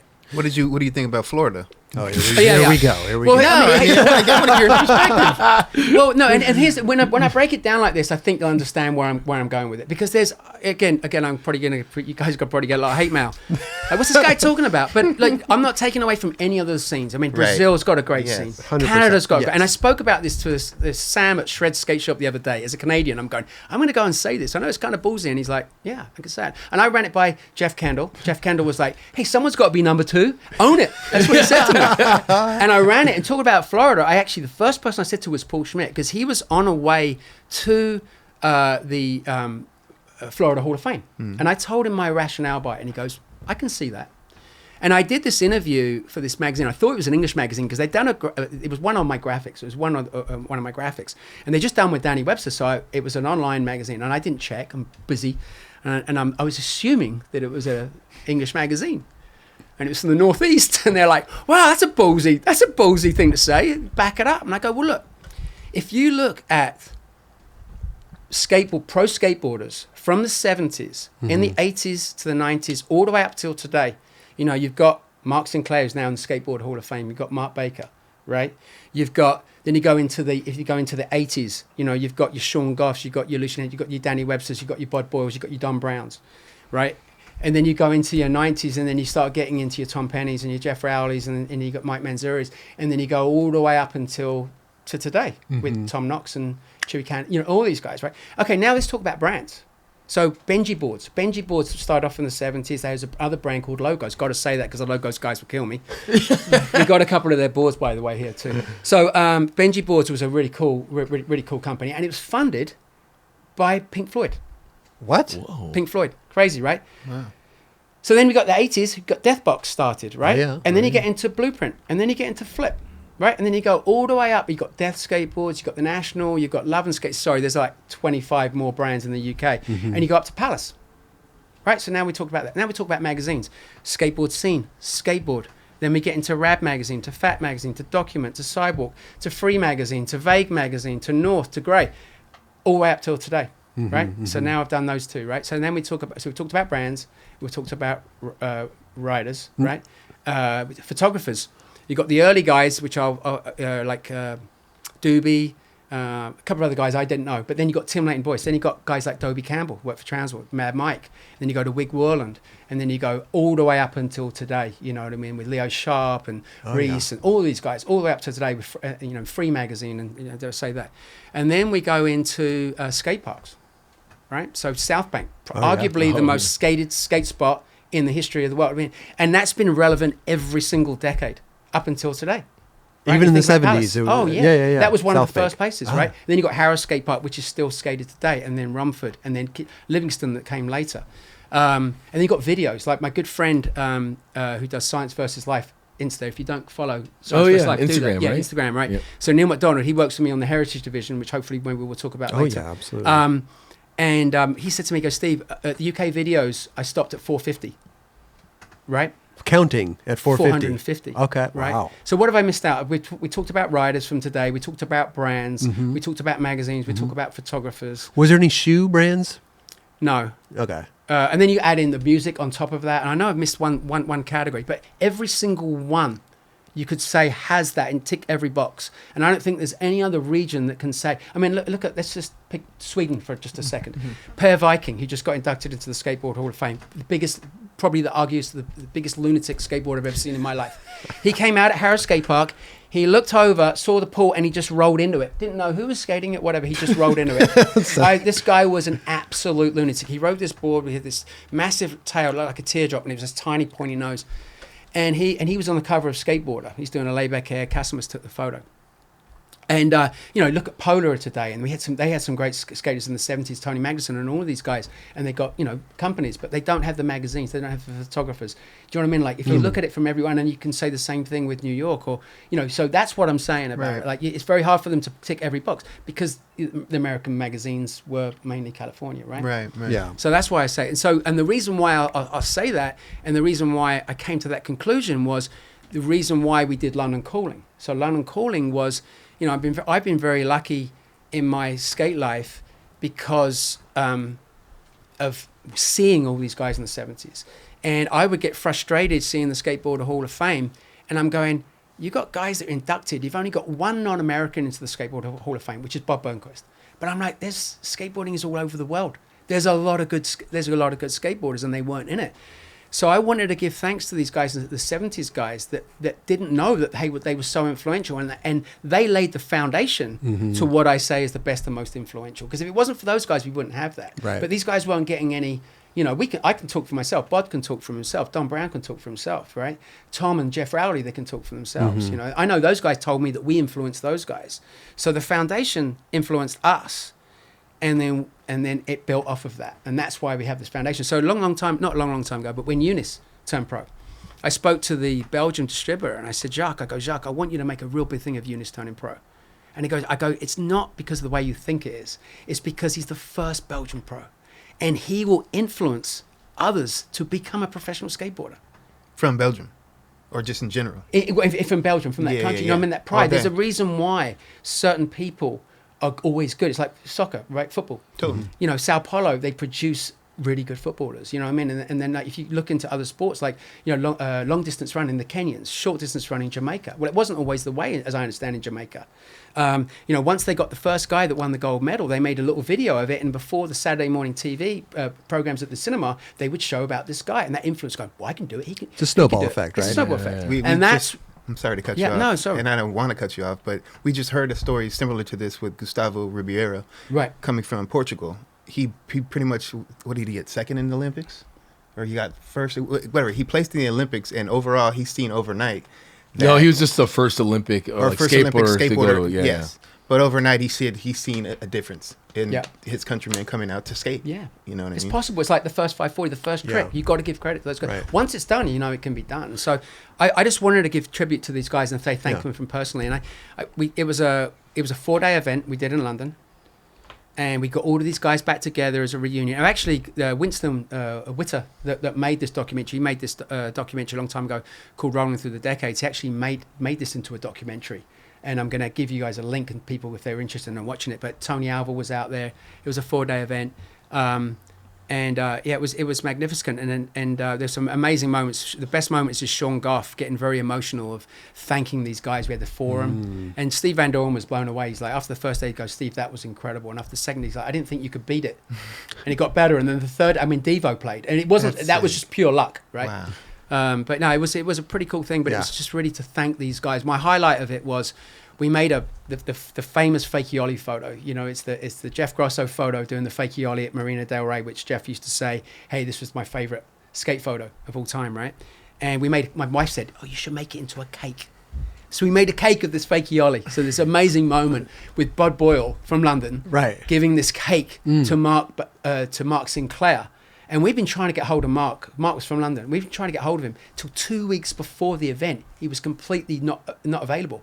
I'm like, oh my God, I've got people flying around all over the world, Costa Rica, all over the world to do this thing. And Mark from London, when we had people going to his work, you know what I mean? Like, no, it's a big thing, And so he came out and he's like, this is the photo, an incredible photo. Wow. So sick. And I think it's probably one of the, if not the earliest photo of a fakie ollie. Do we know who shot that? Ted Terrebonne.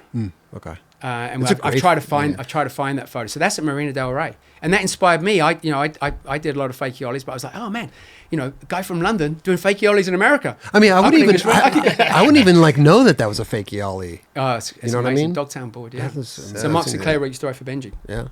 So that's why I say, because of the foundation, those guys, and they weren't getting any respect. But after we did London Calling, 3 guys got inducted into the Hall of Fame. There you go. Okay. So it was Mark Sinclair, it was Mad Mark Baker, and then it was Jeremy Henderson. And Jeremy's American, but he's our American. Well, that's what's interesting is because like not only in California, not only in the United States was skateboarding being pushed, but it was being pushed all over the world. Like you had your guys that were pushing skateboarding, which really trips me out because here it is in like the 70s. Information travels very slow in the 70s, right? And here you have people in the United States and here people in the UK almost doing the same thing. Yeah, and what was interesting about it was that there was probably all over the world too. But we had to influence the Americans because they kept coming over. But we had terrible facilities. But but the guys, as I said, the guys would keep coming back. But just in a slow information world, it's interesting how information travels so quickly. Yeah. At that time. Yeah.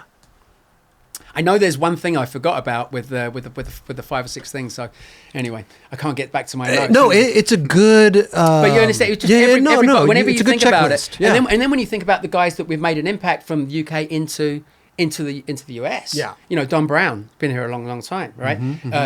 America was started, the ad campaign was Yogi, who actually, funny enough, went to my school, which is a whole other story. Then you've obviously got Bod there. You've got, Supreme, right? Oh, yeah? You know, he was born in America, but James, right? James yeah. Jeb, yeah. Yeah, so he went over to the UK at 1, as I understand, left when he was 19. So he basically grew up in the UK. Okay. You know what I Okay. mean? And then you got Seb from New Balance, right? And then you've obviously, You. John Rattray. Yeah. You. Yeah. So we've had an influence. We've had an influence on that. And Right. again, but I give credit to the 70s guys because they inspired us and they were being forgotten about. Those 3 guys got inducted, and at the same time Tom Penny and Jeff Rowley got in. So now we got 5 Brits into there. Only So- 5 And more to come. Only 5. this whole time. Yeah, up until that point, there was only 1 non-American, which I'm like, come on, guys, you know what I mean? Like, but then last year we actually got, we got Tony Magnuson came in, and Well, we had Todd Huber on the show too, and he Klaus. runs skateboarding hall, and it's an interesting. he's a great guy, by the way. He's Todd. great, right? I mean, he's doing a lot of. But it's interesting, like how do you? There's so many people that have influenced skateboarding, and you have this event once a year. How do you? Tough. It's tough, right? Because you can't have a 17-hour event. No. You have to narrow it down and give these guys and women their shine. Yeah, Sure. So there's a lot of It's- guys. it's tough. Lee It's Lee tough. Ralph. Lee Ralph Oh, should be yeah. in there. Bod Boyle should Right. be in there. Jeff Kendall's in there. yeah. I mean, I'm you're yourself as well. I think that maybe I from think maybe from the industry side, maybe not from the skateboarding side. But that's the thing is like it takes a village. Yeah, all day. Yeah. It's not just the skateboarders that have broken the ground for the whole industry. It's everybody that has worked in the industry. Collectively. Yeah. No, it's been amazing. We love it. We love it. No. Live for it. I had a question Go ahead, actually. please. It's kind of off subject, but it's still on the UK thing. Since Don Brown's are like known for freestyle and everything, how did you come across Don Brown back in the day? That's a good question. So they were from Brighton, right? They were Pig City boys, which is where Mark Baker came from. So there's a lot of pride with the London guys, the LSD, London Skates Dominate, and there was a rivalry between, the Pig City guys, and he was a Pig City guy. And we would do all these fun weekends, and we would go down. One of the funnest weekend I ever had was going down to Brighton with these guys. It was so much fun. When I used to go to these contests, we would be camping, right? And I would do the milk round. So in the UK, the milk, there's a little milk trolley would come around and deliver milk to people's houses, right? And that's, have their cereal and stuff like that. So I would be known as the milkman. I'd go around and relieve these people from their milk, and I would come back and I would trade bacon sandwiches for some milk, and I would, someone wants a paper, I'd take a paper and stuff like that. So we went to... You would steal it. Yeah, I'd borrow it, yeah. And so I was known as the milkman. That was one of my many things, right? So we went down to Brighton, and we had this... there was a bunch of houses, and we were all staying at different houses and stuff like that, and we sneaked in one time, going on a milk round, and we went into these guys' houses, and we would take their shoes, and then we would go to the third house, and we would put their shoes there, and then we'd take their stuff and put it in the second house. And they would eat food. I mean, people woke up, they was in the toilet, they were in the, not my. You were going in their houses? Oh, we were breaking in. Yeah, they were all sleeping. It was amazing. But it was just one of the funniest. Try that nowadays. The funniest, funny. I mean, it was all skateboarder houses. You know what I mean? Okay, you know what I mean? gotcha, So we were just going in, but we were just moving stuff around. People woke up and they're like, "What the hell's my shoes?" And it's like, so yeah. When I think about Don Brown, so they would come up to Harrow and we would go down there. So it was just like, at that time in the UK, we had so much fun. It was so close knit. You know what I mean? And we were all weekend warriors, right? And so Don wanted to go to America where we could be full time, and that's why we made the move. So Don came over 2 months before I did.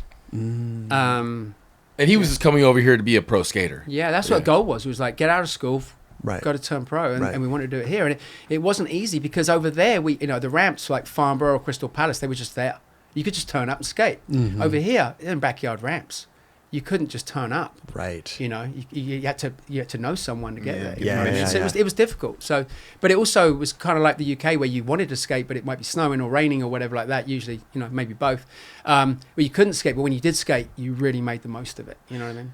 like having the backyard ramps versus like the skate park ramps, like what was the sessions like versus like the skate park ramps? But you know, when you came over here to the States, you had mentioned like Joe Lopes ramp when you came over here. First jam. When people think about the jam, that was the first contest. It was back Joe's ramp jam, and you know, I think we have some footage of that. I mean, seriously, Caballero just absolutely dominated that contest. Sorry, Christian and everybody else. It was. But it's a contest or is that jam? Yeah, okay. it was a jam format. It was like you just roll at his in. house. Yeah, it was at his house. Yeah, the whole backyard was his ramp. Who's putting on a contest like that? Thrasher put that on. Okay. Fausto and those guys. Okay. Yeah, it was like kind of skateboarding got so small, and it was just like shit. We got to take it to the backyards, and that was the first backyard ramp jam. And you were there. What year? No, I wasn't there. I wasn't there. So there's Fausto. weren't there. God Yeah. rest his soul.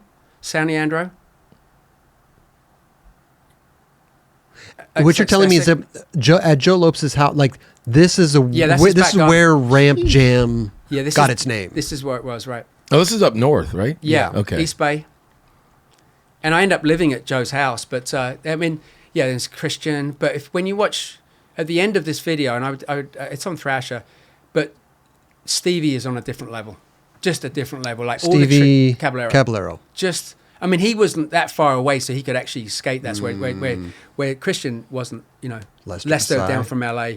But yeah, I mean, but when you see Steve is just at a whole completely different level. I think it's at the end of this video. It's like a 6-minute video. Yeah. It was a tiny, tight little ramp, but so I lived It does there for look. quite a bit of It time. does look pretty tight. It does. It's tiny. Huh? Do we know the dimensions on this? Is it like? I'd say it was like 8.5, maybe 9 foot max. Okay. Max. Okay. Yeah. With Compact. the roll in or the channel right there. Yeah, Mickey. Alba. I mean, Mickey was ripping. Roscott was there. Look at that board, man! Holy shit! What year is this? I would say that was 83. 83. Okay. Yeah. But this is when skateboarding was really, really small, and we would Right. just get this, you know, and Thrasher now had started, right? Because for a long time there, you know, there was no magazines. There was Skate News, I think it was. There was Roscott. Roscott. The Barn. So now you said you weren't there. Now are you watching these videos back? No, I wish. I mean, we just, you know, we would get the magazines and just, you know, just read every word. How long? But you're getting the magazines like months later, right? Way later. So you're getting way okay. later. Yeah. How late is way later? 3 months? Yeah, 6 3 months? or 4 months. And you got to remember the cover date is already, you know, so it was really, really late. Mike Smith, one of my favorites, got a fun story to talk about Mike Smith. And that he influenced 4-on-1, funny enough. Because of his interview in Thrasher. He did this interview in Thrasher. And I loved him. I wrote from Madrid. And I read his interview in Thrasher. And I'm like, man, this guy, what the hell is Mike Smith about? And I was like, I didn't like him after I read the interview. And then I met him. I'm like, Mike, you're such a rad dude, but what the hell was up with your interview? And he's like, Steve, I was in a geography class. I'm listening to the geography teacher. I'm writing down his questions and I'm answering my own questions. So he would say, well, you know, what's the capital of Belgium? Oh, that's easy. That's Brussels. And then he would be like, were you a good freestyler? Of course I was. You know. Wait, he did his own interview. He did his own interview. And so it influenced 4-on-1, right? Because I'm just like, that's how Day in the Life started. We started Day in the Life because I was like, had that been like a video, you would know that he was joking. Right. But you didn't because I just this guy's a dick.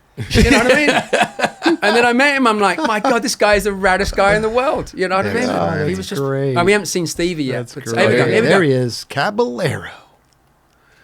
He did so many tricks that had never been done in this, and I don't think it's this ride, but definitely the last. I mean, like bonus over the channel. The filmer's getting all. You can see how he's skating it. The though. filmer's like getting all Strobeck with it. Filmer's hyped right now. You know, he's using the zoom and everything.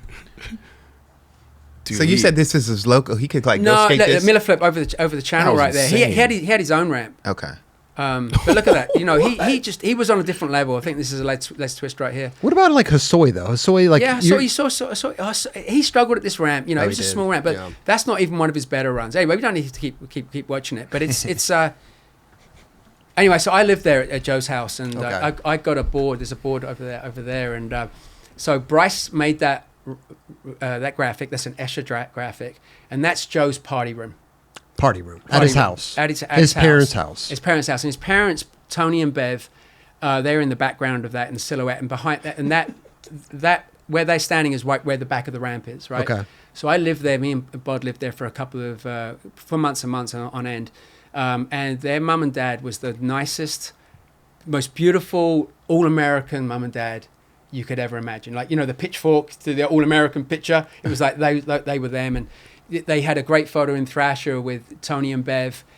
He was in construction, and then Joe doing an invert. It was in Thrasher, and they were just the nicest people, and they just wanted. They knew their kids. They had an older son. Joey had an older son and an older sister, and two older sisters. Sorry, and they could do whatever you wanted. So in the party room, you could do anything in the party room. Anything in the party room. Anything. We're talking in the 80s. Anything. Oh, okay. Anything. And I can't go too much into it because I know too much. You know, I mean, there were all the vert skaters from that time that had enjoyed a beverage or other things. They would come to Joe's, and I lived there. These are the parents that I think every friend had one. Like, we'd rather have you do stuff here 100%. Under our roof than outside somewhere else. So let me think about what I can tell you. So we'll wait. So Joe, gather your thoughts. So at 11 o'clock every night, Mum and Dad would go, "Okay, boys, go downstairs," and that was basically carry on the party down there. Right? Because their room was next door. They wanted quiet. Exactly. So I remember being at the front, and actually the Mum and Dad were down there, but Tony and Bev were down there one time, and Joe gets up, quickly grabs up, and he goes and grabs this big snake. And this snake, I mean, it was a huge snake. It was a huge snake. It was just, where was just the snake? Slithering around. And he's like, I finally got you. And Bev, she goes, "Joey, how long has that creature been out?" And he's like, 6 weeks or so. What? And she's like, "That thing's been slithering around." He goes, "Yeah, but I got him now and put him back in his cage." I mean, he had ferrets. You know, he had so many different bongs. Okay. You know, there was always a lot of weed there. You know, he had the 5-shooter weed thing. I like Joe Lopes. And he had this, I mean, so he was, oh my God, my brain is going overload right now on it.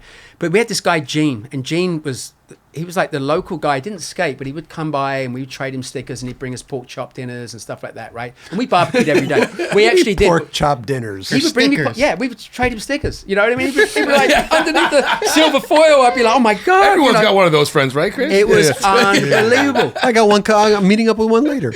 But he would like to come over and get high and, you know, smoke, you know. So Joe had this, and Dave Vanderspek, God rest his soul too, you know. And he had one of those 5-shooters, you know what I mean, that had all the weed. You could, you know, you know what I'm saying. What is So you could you could put the weed in all 5 of them, and then you could smoke it, and then you could go to the next one. Okay, and do that. okay. Like I haven't tried that contraption, but I've seen it. Tubbs, I think it's right up your alley. So Joey, so this guy Gene was there, and he was, you can be right with me on this. You know when you pull, and right at the end you can hear the air clear. You know, Yeah. And I look over, and Joey is just like, "Oh my God!" And Gene is going, blows out his smoke, and he's like, "Joey, you put paper in the bottom of that thing." And Joe's like, "Wax paper." No. He put wax paper in the bottom of the bong just to fuck with him. I mean, that was what Joe. I mean, Joe was just he was so larger than life. Really? And we barbecued every day. So when he did the Joe's Ramp Jam, he contacted everybody. He's like, "Hey guys, I'm ready for Schmitt sticks now. We don't make wheels. Can you send me wheels?" He just started up a Thrasher and just went through all the magazines and just started getting wheels. He called, "Hey, yeah, I need some wheels." The whole thing, right? So when I turned up there, he was like, "Hey Steve, you got to get more product, right?" And then when funny story, when Bod turned up, and I got to tell you the story about when I met Bod, because that's pretty funny too. So I get hold of. So Bod comes in, and he's calling Henry Hamster, we used to call him, right? And he's like, can I have 1 board? And Joe's going, 5 boards. And he's like, shut up. Can I get 4 wheels? You know what I mean? Like, can I get 2 T-shirts? And Joe's going, 5 T-shirts and stuff like that. And Joe's whole thing was we would wait till the UPS man. He wanted every single day to have the UPS man. And then when he would come, then we would go skate, and then after that we would barbecue, and then we'd go to the party room, and it was just, we did it every day, right? And it was just absolutely incredible. And we would barter system. Okay. So there was some guys come over with weed, right? And they would be local growers, and they would go through the first harvest, and they would harvest it all, and then they would bag the rest of it up in big black bags. And Joe used to ride for OP, so he'd go, "Look guys, I'll give you a couple of pairs of shorts, and you give me these carrier bags of weed." right? Oh my We would God. go through it really carefully, right? And we'd be like, whoa, look what they missed here. Like big corn on the cob. It was incredible. Oh, so they were giving you their harvested, Right, and we would- the leaves and all that stuff. Yeah, Okay, yeah. And okay, we, okay, you know, okay. when we got desperate, we'd smoke the bloody leaves with a bit of tobacco, you know, a bit Sure. of the UK scene. Sure, sure. So, but yeah, so we would have the barter system, and we would get all this product. But yeah, it was pretty much every single day we were trying to get stuff. And Joe, at a point, actually, there we go. That's Neil Blender graphic. Joe got to a point where there was a female team captain. He actually slept with her to get more product. That'll work. And but they would never say no, right? So this was a plus of riding for Schmitt sticks. I could get whatever I wanted from Vision, and I'm riding for Quicksilver and Vans at the time. Okay. And so I'm going through I actually for many years I saved all the promo receipts because I just was like, this can't be true. Like we'd get boxes and boxes of this stuff, and we would trade it and sell it, and that's how we lived because we didn't have jobs, you know. Well, okay. So then the team captain changed, and they're like, Steve, we noticed that you ride for Quicksilver and Vans. Do you actually wear the shoes? And I swear to God, I honestly wear the shoes when I skate over to the liquor store. Oh my God. What shoes were you wearing? Vision streetwear. But I was riding I was getting paid from Quicksilver and Vans, which is funny in itself, you know. So good. But yeah, we just had all those amazing stories there. How much are you getting paid from these companies back then? Couple $100 or this isn't- nothing at that point. Okay, Nothing. okay. I mean, later I got I think like $600 from Vans, which was a lot, Okay, lot more money okay, at the time. okay. You know, Yeah, nothing yeah. from Indy.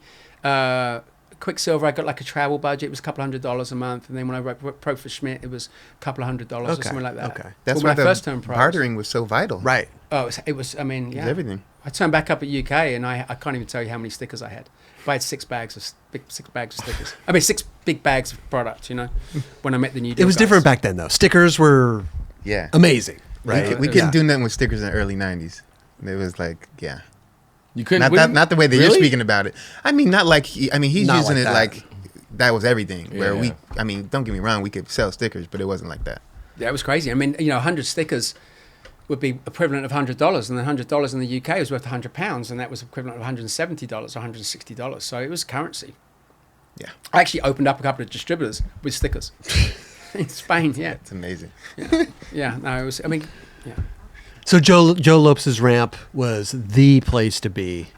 It was a great place to be. Yeah, for us it was great because it was a free place to stay. We could Right. skate every day and barbecue every day, and we yeah. Sounds like a little oasis over there. I mean, It you was guys you incredible. could do whatever you want. The ramp wasn't actually that.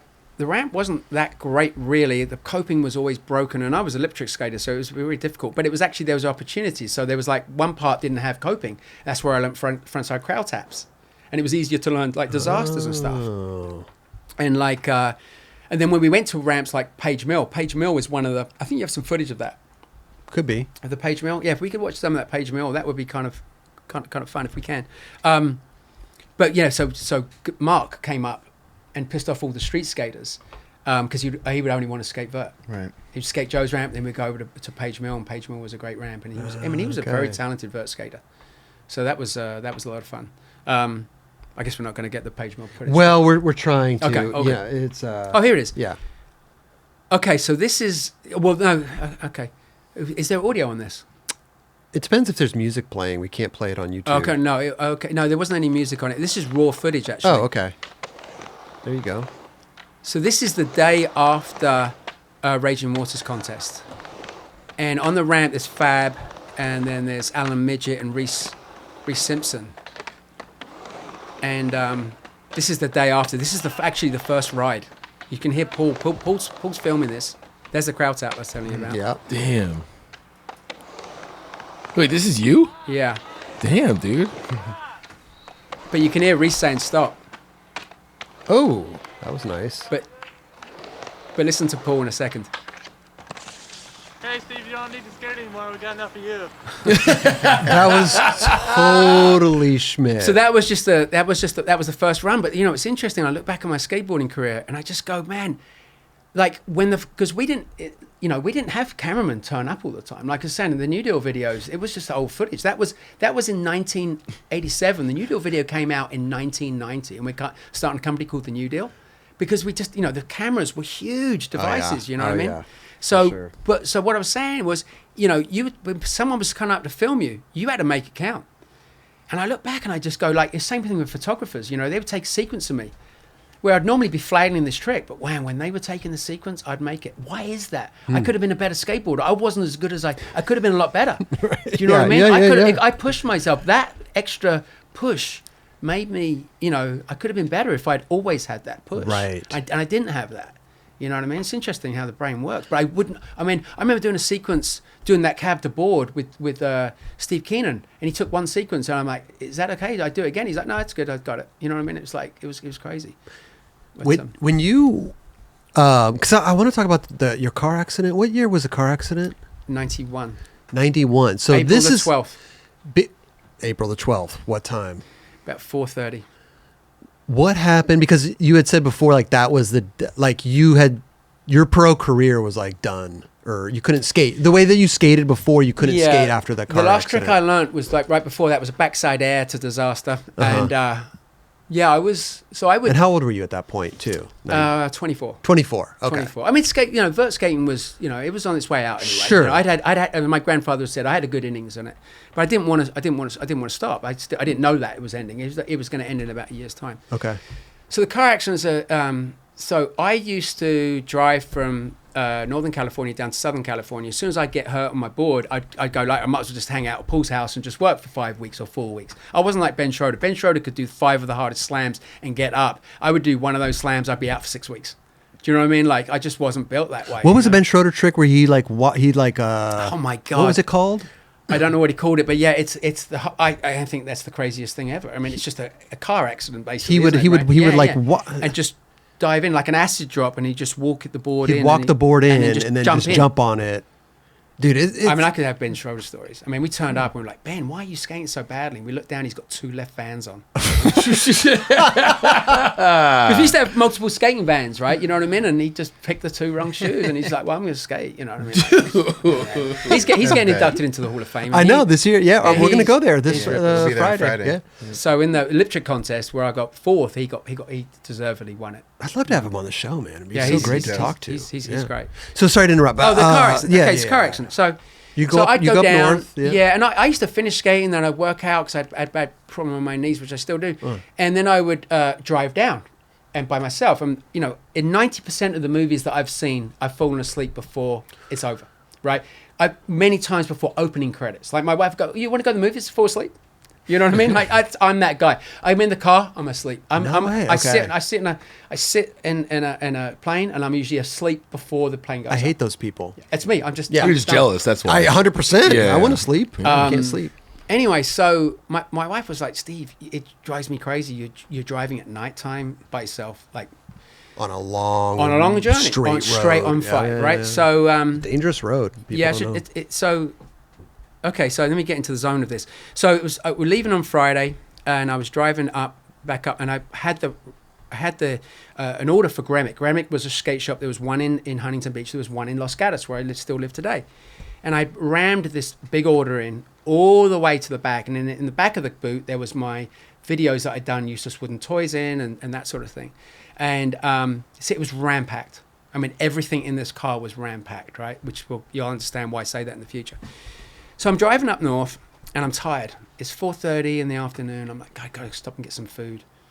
And I had some food at El Torito. I know exactly where it was. And I get over the grapevine. I'm like, I'm gonna stop at the next one. And then I get the next one. I'm like, I could go a little bit further. And then I'm thinking about Bod. I'm going, man, if that little bastard was here, he'd be driving, and I'd be in the back asleep. Then I wake up. Oh gosh. I don't know if you can see my goosebumps, but I wake up. And people go, oh, you wake up in hospital. I have never, see the goosebumps? Yeah, I could see him. I have never been as awake in my life. I wake up, first thing I think, I'm going 80, I'm going 100. Oh my God. And I'm in the center divide. I try to correct myself, and I'm now doing flips. And before that point, I saw 2 cars coming towards me, and I could tell the difference in my sounds that I was on the gravel. And then when I hit the road on the other side, and I hit the first one, and I'm like, shit, if I hit that next one, I'm dead. Bosh! And then, boom! And I'm landed right side up. And I'm like, I look over and there's this like lowrider car. These three faces looking at me. And they're like, and I'm like, I remember I wiggled my toes, I fall my back, and I'm like, shit, I won't be able to skate for 6 more weeks. That's what I thought. That's what you first. That's my first thought was. And then it seemed like immediately there was first responders on there. There was people, you know, and I was a mess. And my, I'm a nurse. And then someone else goes, hey, you know, what's going on? I'm a nurse. Well, I'm a trauma nurse, right? And they were like, and then they're like, you know, one lady was going, oh, Jesus, oh, God, oh, Christ. I said, hey, whoever's saying, oh, Jesus, oh, God, oh, Christ, please shut the fuck up, because you ain't helping me at all right now. I said, you open this door, I'll walk away from this thing. I mean, I was as fit as I've ever been in my life, and that helped save my life too. And then I had this fireman, and I'll never forget his face. He had a mustache, hard leather face, you know what I mean, with his helmet on. And behind him, I had a fireman with a hose pointed towards me. Hose pointed towards me. They thought I was going up in flames, right? My collarbone was broken, my elbow was out the door, and I had, like, all I could do was this. And they kept asking, like, what's your name? What's your date of birth? Who's the president? All this stuff, right? Same questions. And then after a while, you know, the blood's caking down my face, and I see this thing on the end of my nose, and I'm pulling it, and the guy goes, hey, buddy, that's your nose. My nose was inside out. They did a really good job sewing it back. Oh my gosh. Dude. Hey, buddy, that's your nose. Anyway, so then they get the jaws of life. They cut me out the jaws of life. And they go, you're going in a helicopter. And I said, I don't really want to go in a helicopter. I'm like, I'm fine. I'm cool. And go, no, Val, you're going in a helicopter. And then I get in the helicopter, and I'm thinking apocalypse now. And I got this guy's big green helmet, another mustache, and he's just like, I've got cables going in every part of my body, right? And this guy is, who's your name, who's your date of birth, who's the president? I said, John Major. He was like, so he does it again. Who's the name? You know, where you going? You know, what's your name? Who's the president? John Major. Now he stops doing everything. He's like, who's the president? You know, and I said, John Major. And he's like, hey, buddy, it's okay. We'll be at the hospital soon. I said, I'm English. John Major's the Prime Minister of England. I said, you wanted me to say, oh, George Bushy babes, didn't you? And all I remember was this mustache going. So then I got wheeled into the hospital, and I was really worried that I'd killed someone, because I thought these were cars, and they were like, no, you're a really lucky guy. And I go, yeah, 1 more inch. I go, that steering wheel was in my chest. Oh. It was broken in my chest. I think we have some photos of the car. Yeah, the car accident. So yeah, that's the car. Oh my! But there's another photo that actually shows so my elbow is down the side there. See the blood on the left-hand side, the claret that's coming out there? That's my elbow. Yeah, see that? You can see that blood. That's from my elbow. There's one that's actually inside the car. We have that, oh my! And it's inside, so you can see it all bent up. And luckily, my legs are in front. That one right there. See the steering wheel's hanging off, and see the contortion of it all. Yeah. Luckily, my legs were in. I kind of went into the fetus position. They were underneath, and the steering wheel was pushed into my chest. And what kept me alive was that all these boards on the back, it gave them some depth, so it was like pushed to the back, right? Otherwise, you would have been sandwiched. I would have snapped back. Would have come back. So yeah, I would have been dead. And I kept, I was like, hey, 1 more inch, because that steering wheel. And I found out later that they were ready to do surgery on the side of the freeway for me, because they didn't. And I'd closed both lanes. Surgery how? What do you mean? For what? For your chest? They only thought the reason why I was alive was I had the pressure from behind and the steering wheel. Got you. And it's my solar plex right here is like, I have to protect, like, if I'm getting any massage work, I'm like, don't touch this. Oh, really? Still to this day. I had glass in my elbow. Yeah. Years after that. So anyway, so then I'm in the hospital, and I remember being in the hospital, and one thing, this guy was there. He's like, one thing's for sure, his beak's broke. This kid had obviously been like into some trouble, and he had to go and check out all these people coming into ER. And I remember being on this table, and I was completely naked. And I'm like, guys, can someone put a blanket on me? You know what I mean? But they kept saying, hey, you're lucky. And I go, yeah, I hit those cars. I didn't kill anybody. And it was a big thing. And they said, no, you didn't kill anybody. But you hit a semi-truck. I go, what's a semi-truck? And they're like, it's an 18-wheeler. Because if you imagine, when I'm going off at 80 miles an hour, the two cars that I'd seen, they had passed, because I'm going 80 and they're going 80. So it was it was cars behind that I had actually hit. So I hit Suburban first. Wait. And then I hit the semi-truck. Can we paint a picture really quickly? Like, we're talking about I-5. I-5. Is there a center divider? I think there's a photo. May have a photo of the middle part. But maybe Is there or is it just an open? Oh, it's open. Open. So I flipped into oncoming traffic. So there's 2 lanes on the right side and then 2 lanes on the left side with a big open and I went middle. into that. Yeah. So you went into the middle ditch ravine and then you started flipping because of that. And then I hit the first one. I'm like, I'm dead. I remember going. Hit first one. What? The first object. You know, which was the Suburban. I found out later. And then I span down the freeway, and then I got hit by a semi-truck, and I got pinned underneath the semi-truck for 200 feet, and it spat me right side up.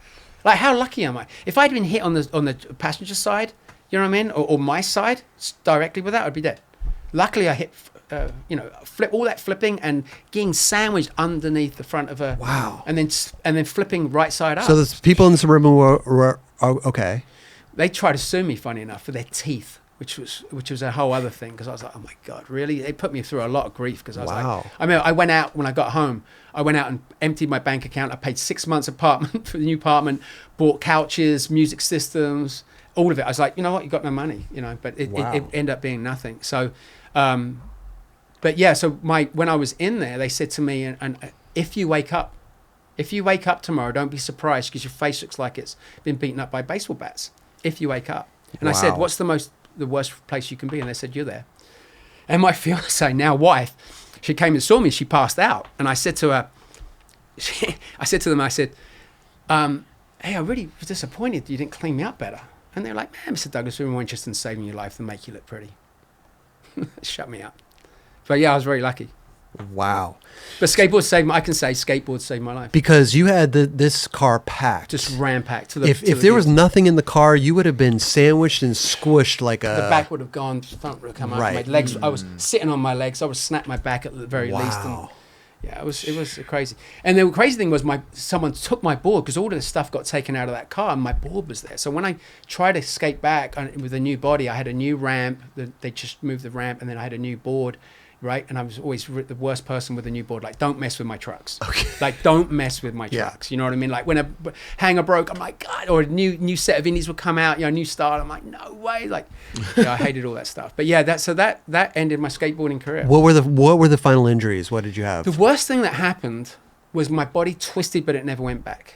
Right? So, I had broken collarbone. I had a big hole in my elbow. They never thought that I'd be able to use my elbow. I have no problems with my elbow. Okay. But the worst thing was my body twisted, and it was like, basically someone dumped me in a new body, which didn't have the balance that I had. Your back? And then I had back surgery after that. I kept on skating. I used to wear a shoulder harness. Jake Phelps used to take the piss out of me because I wore a shade. But I was like, I have to skate. Quick story about this was just. So I'm skating. We talk about a snake session. I know, just off the subject. So I'm skating with Bod, right? Just me and him. And he snaked me. So he drops in. He falls off the first trick.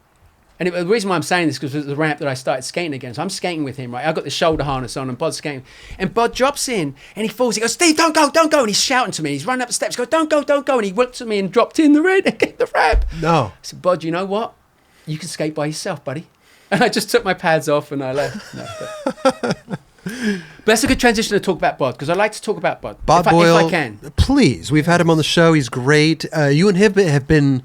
the dynamic duo for years and years and years. His wife calls me my life partner. I love that. Okay. So when I first met Bod, there was a place called Kennington. There was amazing photos in the rad. I'm plugging this. There's great photos of Mark Gonzalez skating Kennington. And so we used to have these fun events where basically, like, South Bank was the gathering place, and we would always, wherever we would go, we would end up at South Bank. And with South Bank would be the slalomers and the freestylers and the bank skaters and the street skaters and the vert skaters would come back, and we'd all go out and be at the Royal Festival Hall, and there's a whole other, we could do a 9 Club just on that thing, right? Trust me. And so Captain Dobie from Starsky and Hutch, that's why we called Dobie, right? So Captain Dobie, everyone would organize these events, right?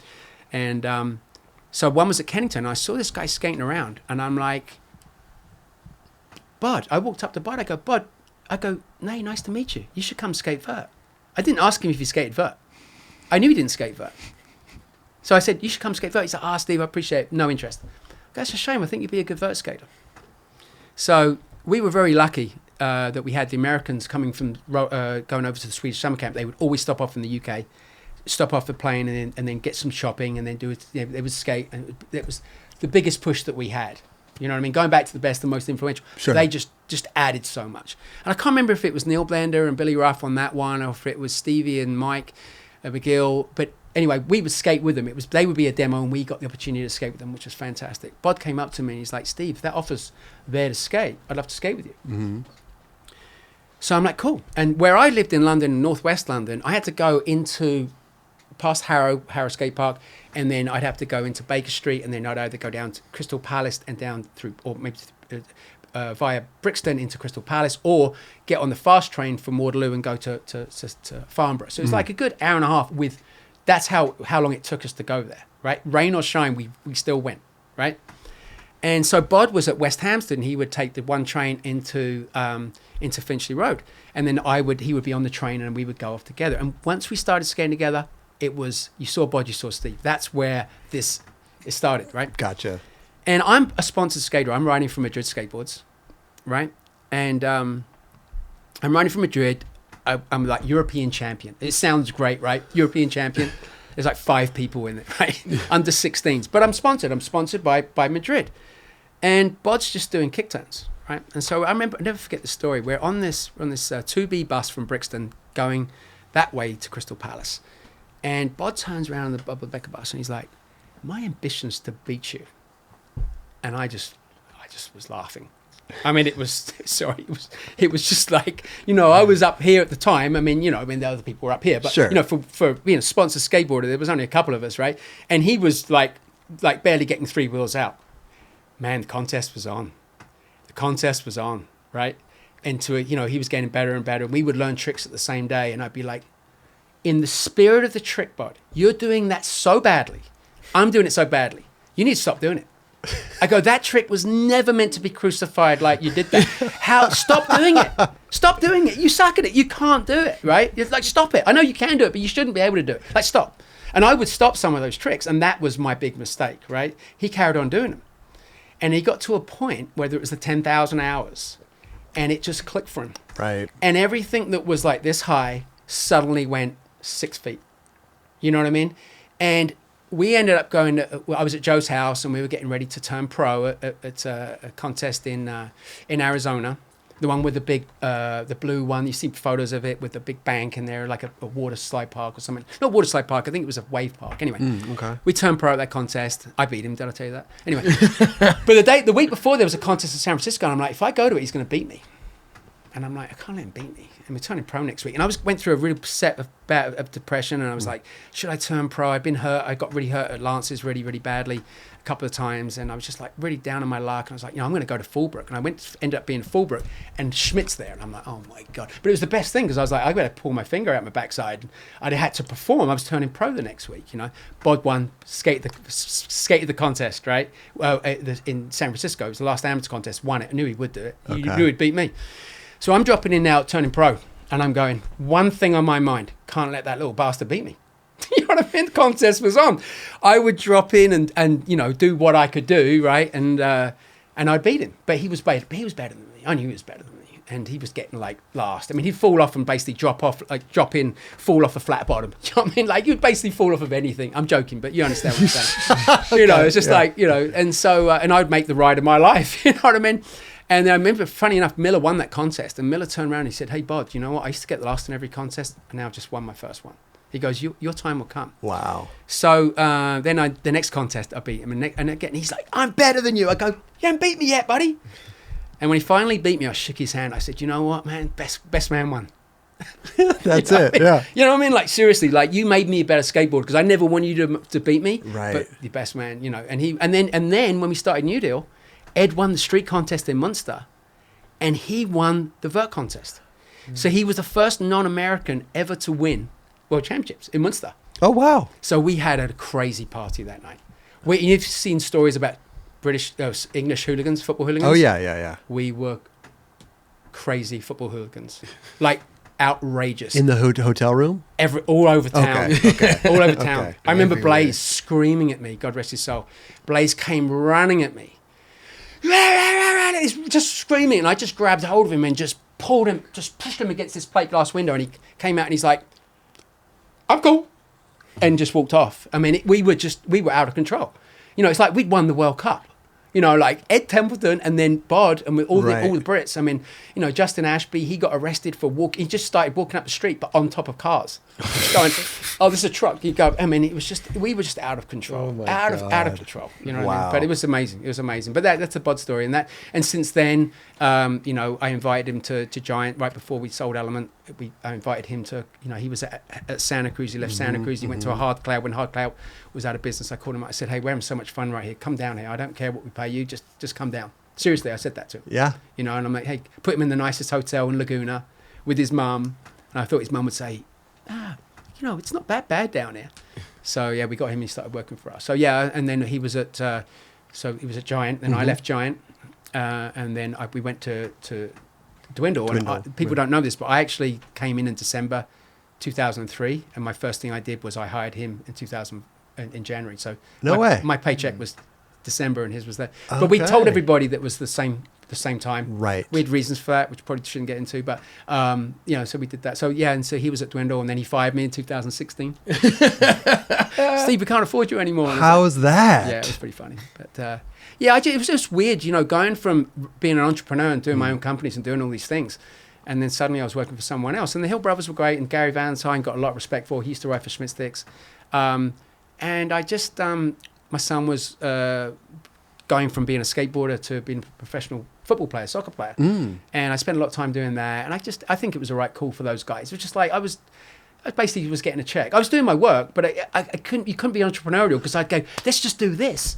And they didn't need to do it. What year was this? 2016? 2016, yeah. Oh, I'm trying to think because we had Carlos D'Andretti on the show, and was that around the same time where they were cleaning house? And was he? That's way after. Was it way after? Yeah. Okay. I'm tripping. So just go back on that. When we just going back a little while, you know, when we started Destructo Trucks, right? Yeah. We started Destructo Trucks, and we had, when I was down and reorganizing Giant Skateboard Distribution, we had one of these older gentlemen come in from like the Chamber of Commerce to try and help. And I told him, because when I told you earlier, like, you know, like we were losing money in September, and then we actually made money, right? And then at that point, I'm like, I didn't have the financial statements I wanted, but I know I had a bunch of money, so I'm like, I'm going to start spending, right? Because I knew that all this money I'd cut out and sales were starting to improve. I had all this money, so that's when I did all this Destructo ads and 4-on-1 ads, all at Skate Park and Tampa. I did like a heavy push because I knew I didn't want to go like slowly up. I wanted to go like that, and we did that. We grew 737%. Jeez. In 4 years. Wow. And then we sold Element at the height. Yeah. Amazing. Crazy. Yeah, it was crazy. But when we was going back to doing Destructo, do you remember the world's most demanded truck? Do you remember that? That's I had a couple sets back in the you? day. Yeah. Well, this is a funny story because, well, first off, the older gentleman said, "Steve, I understand you want to do this, but it's just not the right time." And I just said, I got to go for it, man. I know what you're saying, but I just feel that we just got to do it. And so we started the company. And Paul made a bit of an error. So the biggest issue with trucks was the axles. You had to pay up front with axles. So we bought $100,000 worth of axles, 5.0s and 5.25s. Paul didn't have his measuring stick that day. The 5.0s turned into be 4.75s, and the 5.25s ended up being 5.0s. So do you remember it was like the world's most demanded truck and everything like that? And I'm going, guys, if we don't get this goddamn truck out, we are done. Like, we're done. Like, no one's going to care anymore. Like, well, fuck it, forget it. So we came out. The 5.0s were actually 4.75s. And it was terrible that we did that. And we had a new manufacturer called Denmark. And they would send product down that was so bad. So I'd get Johnny Shitteriff and Gary Parkin and Paul Schmitt, and I'd make them to go in the warehouse, and I'd go, guys, we have to clean these things up. They were dirty. The power tools were, you know, like... No way. I've never seen trucks look like this. I mean, if you'd imagine getting a box of them, I mean, the best thing that we ever did was we personally went through it, and we'd take photos and we'd send it up to Denmark and go, you got to sort this stuff out. I mean, we're talking, you know, like zzz, you know, like zzz. I mean, it was just... so super tight, like you've got to be joking me, like why is that okay? And we'd get rags, we'd clean them off, we'd untighten them all, and I'm like, guys, every shipment we had to do that with Destructo trucks, and then we had the wrong size, and but it was insane. We were never taken out. Did the public ever know that? No, they never knew that. No, it was terrible, and we were like, what do we do? You know, it was just all the money Yeah. that we had. Yeah. And we put them on these trucks. It's like, poor Mr. Calipers, man. Can you measure this damn thing? And we found out by putting wheels on them, we're like, what's going on here? Well, Wheels luckily, can fit. trucks, I mean, the boards were a lot smaller back We then. were lucky. You're And then it on that. opened doors. Then we actually brought out 4.75s because we knew there was a market for 4.75s. Ended up being great. But yeah, so that was the truck. So yeah, the world's most admired truck. But it was a lot of, it was a lot of fun. But it was fun building the company around that time. And we were, you know, it was a really exciting time. Yeah. Since we're in the vicinity, can we talk about 411? Form 1. Okay, so I made the first 3 New Deal videos, right? The promo video, 15-minute promo. Then it was Useless Wooden Toys, and it was 1281. And at that Getting point, closer to the mic a little bit. yeah, and thank you. And at that point, I knew that I was going to make a bad video. And when I made these videos, I had to make the video in every single edit. And I'd watch the full video, go through like 200 or 300 source tapes, have this little mixing board in the middle, watch the whole video and go, okay, let's do that part here, and in that part, let's change that trick to this trick to that trick. And then the next thing is what you saw. So I had to lay everything down in a row. So I did a rough version, which took, I'd like to say, a week. And then I'd come back, and then and that would be it. That's what you got. Get a little close. You can scoot Sorry. your Yeah, no. And that's what you got, right? Yeah. So I was like, and then it went digital, and I'm like, there's no goddamn way. One, I'm going to make a bad video, right? And one, I was getting more into the business side of it, and I was like, I'm going to make a bad video. And Josh, at that point, Josh was an old New Deal writer, and I think he was working in the warehouse, and he was enthusiastic about making videos, and I'm like, please. Just, you know, and he learned how to use the, you know, when it went online, when it went digital. So I passed it over to him. And so then I'm back in London, and I'm at this pub I now call it the 4-1 pub. It's called the Crown and Anchor. If you're ever back in London, in Covent Garden, where Slam Skates used to be, there's a pub called the Crown and Anchor. And so Tim Leighton Boyce, who I've got the utmost respect for, he's the guy that did Rad Magazine, he's the guy that got me into skating contests and stuff like that. He said to me, he's like, what's Rocco going to do next? Is he going to make a video magazine? That's all he said. We didn't touch anything more of it. And when I thought about that, I was thinking it was like, you know, at that moment, it was frame grabs, right? It was the point where skateboarding was so inconsistent, you couldn't do film. So it was like video, and then the hand would come up, and you'd go back and you'd take the grab. And I believe Rocco was the first one that did the ad, the Day One ad, that was the first video sequence ad, I believe. But Big Brother was just all about that. Yeah. Yeah. So when Tim said video magazine, that's what I thought he meant. That's all I said. But I got to give credit because he, like Bob Denike, he lit the spark. And you got to give credit where that's credit's due. So I'm in a conversation with Josh, and I call up Josh. I go, "Hey Josh, how you doing? How you doing on the New Deal video? I think it was A Deal Is Dead." And he's like, "Done." And I'm like, "Wow, I've just left." Pushy as I am, I'm like, "How you doing on Skypager?" He goes, "Almost done." I'm like, "My God." And then I'm like, how are you doing on the New Deal zine? We were going to make a New Deal, Underworld Element, and Mad Circle zine, taking frame grabs. You see where this is going. Oh, yeah. And he's like, "Steve, that is a nightmare. The amount of time it takes to take video grabs and put it on paper." And I'm like, "Well, it just sounds like you should keep it on video. It should be a video magazine." He's like, "It'd certainly be simpler." And then we brainstormed together. It's like, well, what if it was just not our brands? It was all the brands. And that's how 4-1 started. Wow. So I've got to give credit to Tim Leighton Boyce, but I've also got to give credit to Andy Howell. Because at that time, it was me, Paul, and Andy. Mm-hmm. I spoke to Paul. I go, "Paul, got this idea for a video magazine. No interest." Paul's like, "I'm busy enough. Don't have the bandwidth." But we pulled him back in later. But he had no interest in it. Andy Howell saw the vision. And if it wasn't for Andy Howell, there would be no 4-1. No way. How so? Because if he wasn't into it, then it was just me, one of the 3 partners, wanting to push something in. It would have been a good idea that didn't get finished. Okay. And Josh, with all respect, he was I believe... Sorry, Josh, if he weren't the shipping in department, but you know, he was a shipper. He didn't have the power that he became into being this monster, but he was soon to become. But sometimes, you know, there's a thin line between success and failure.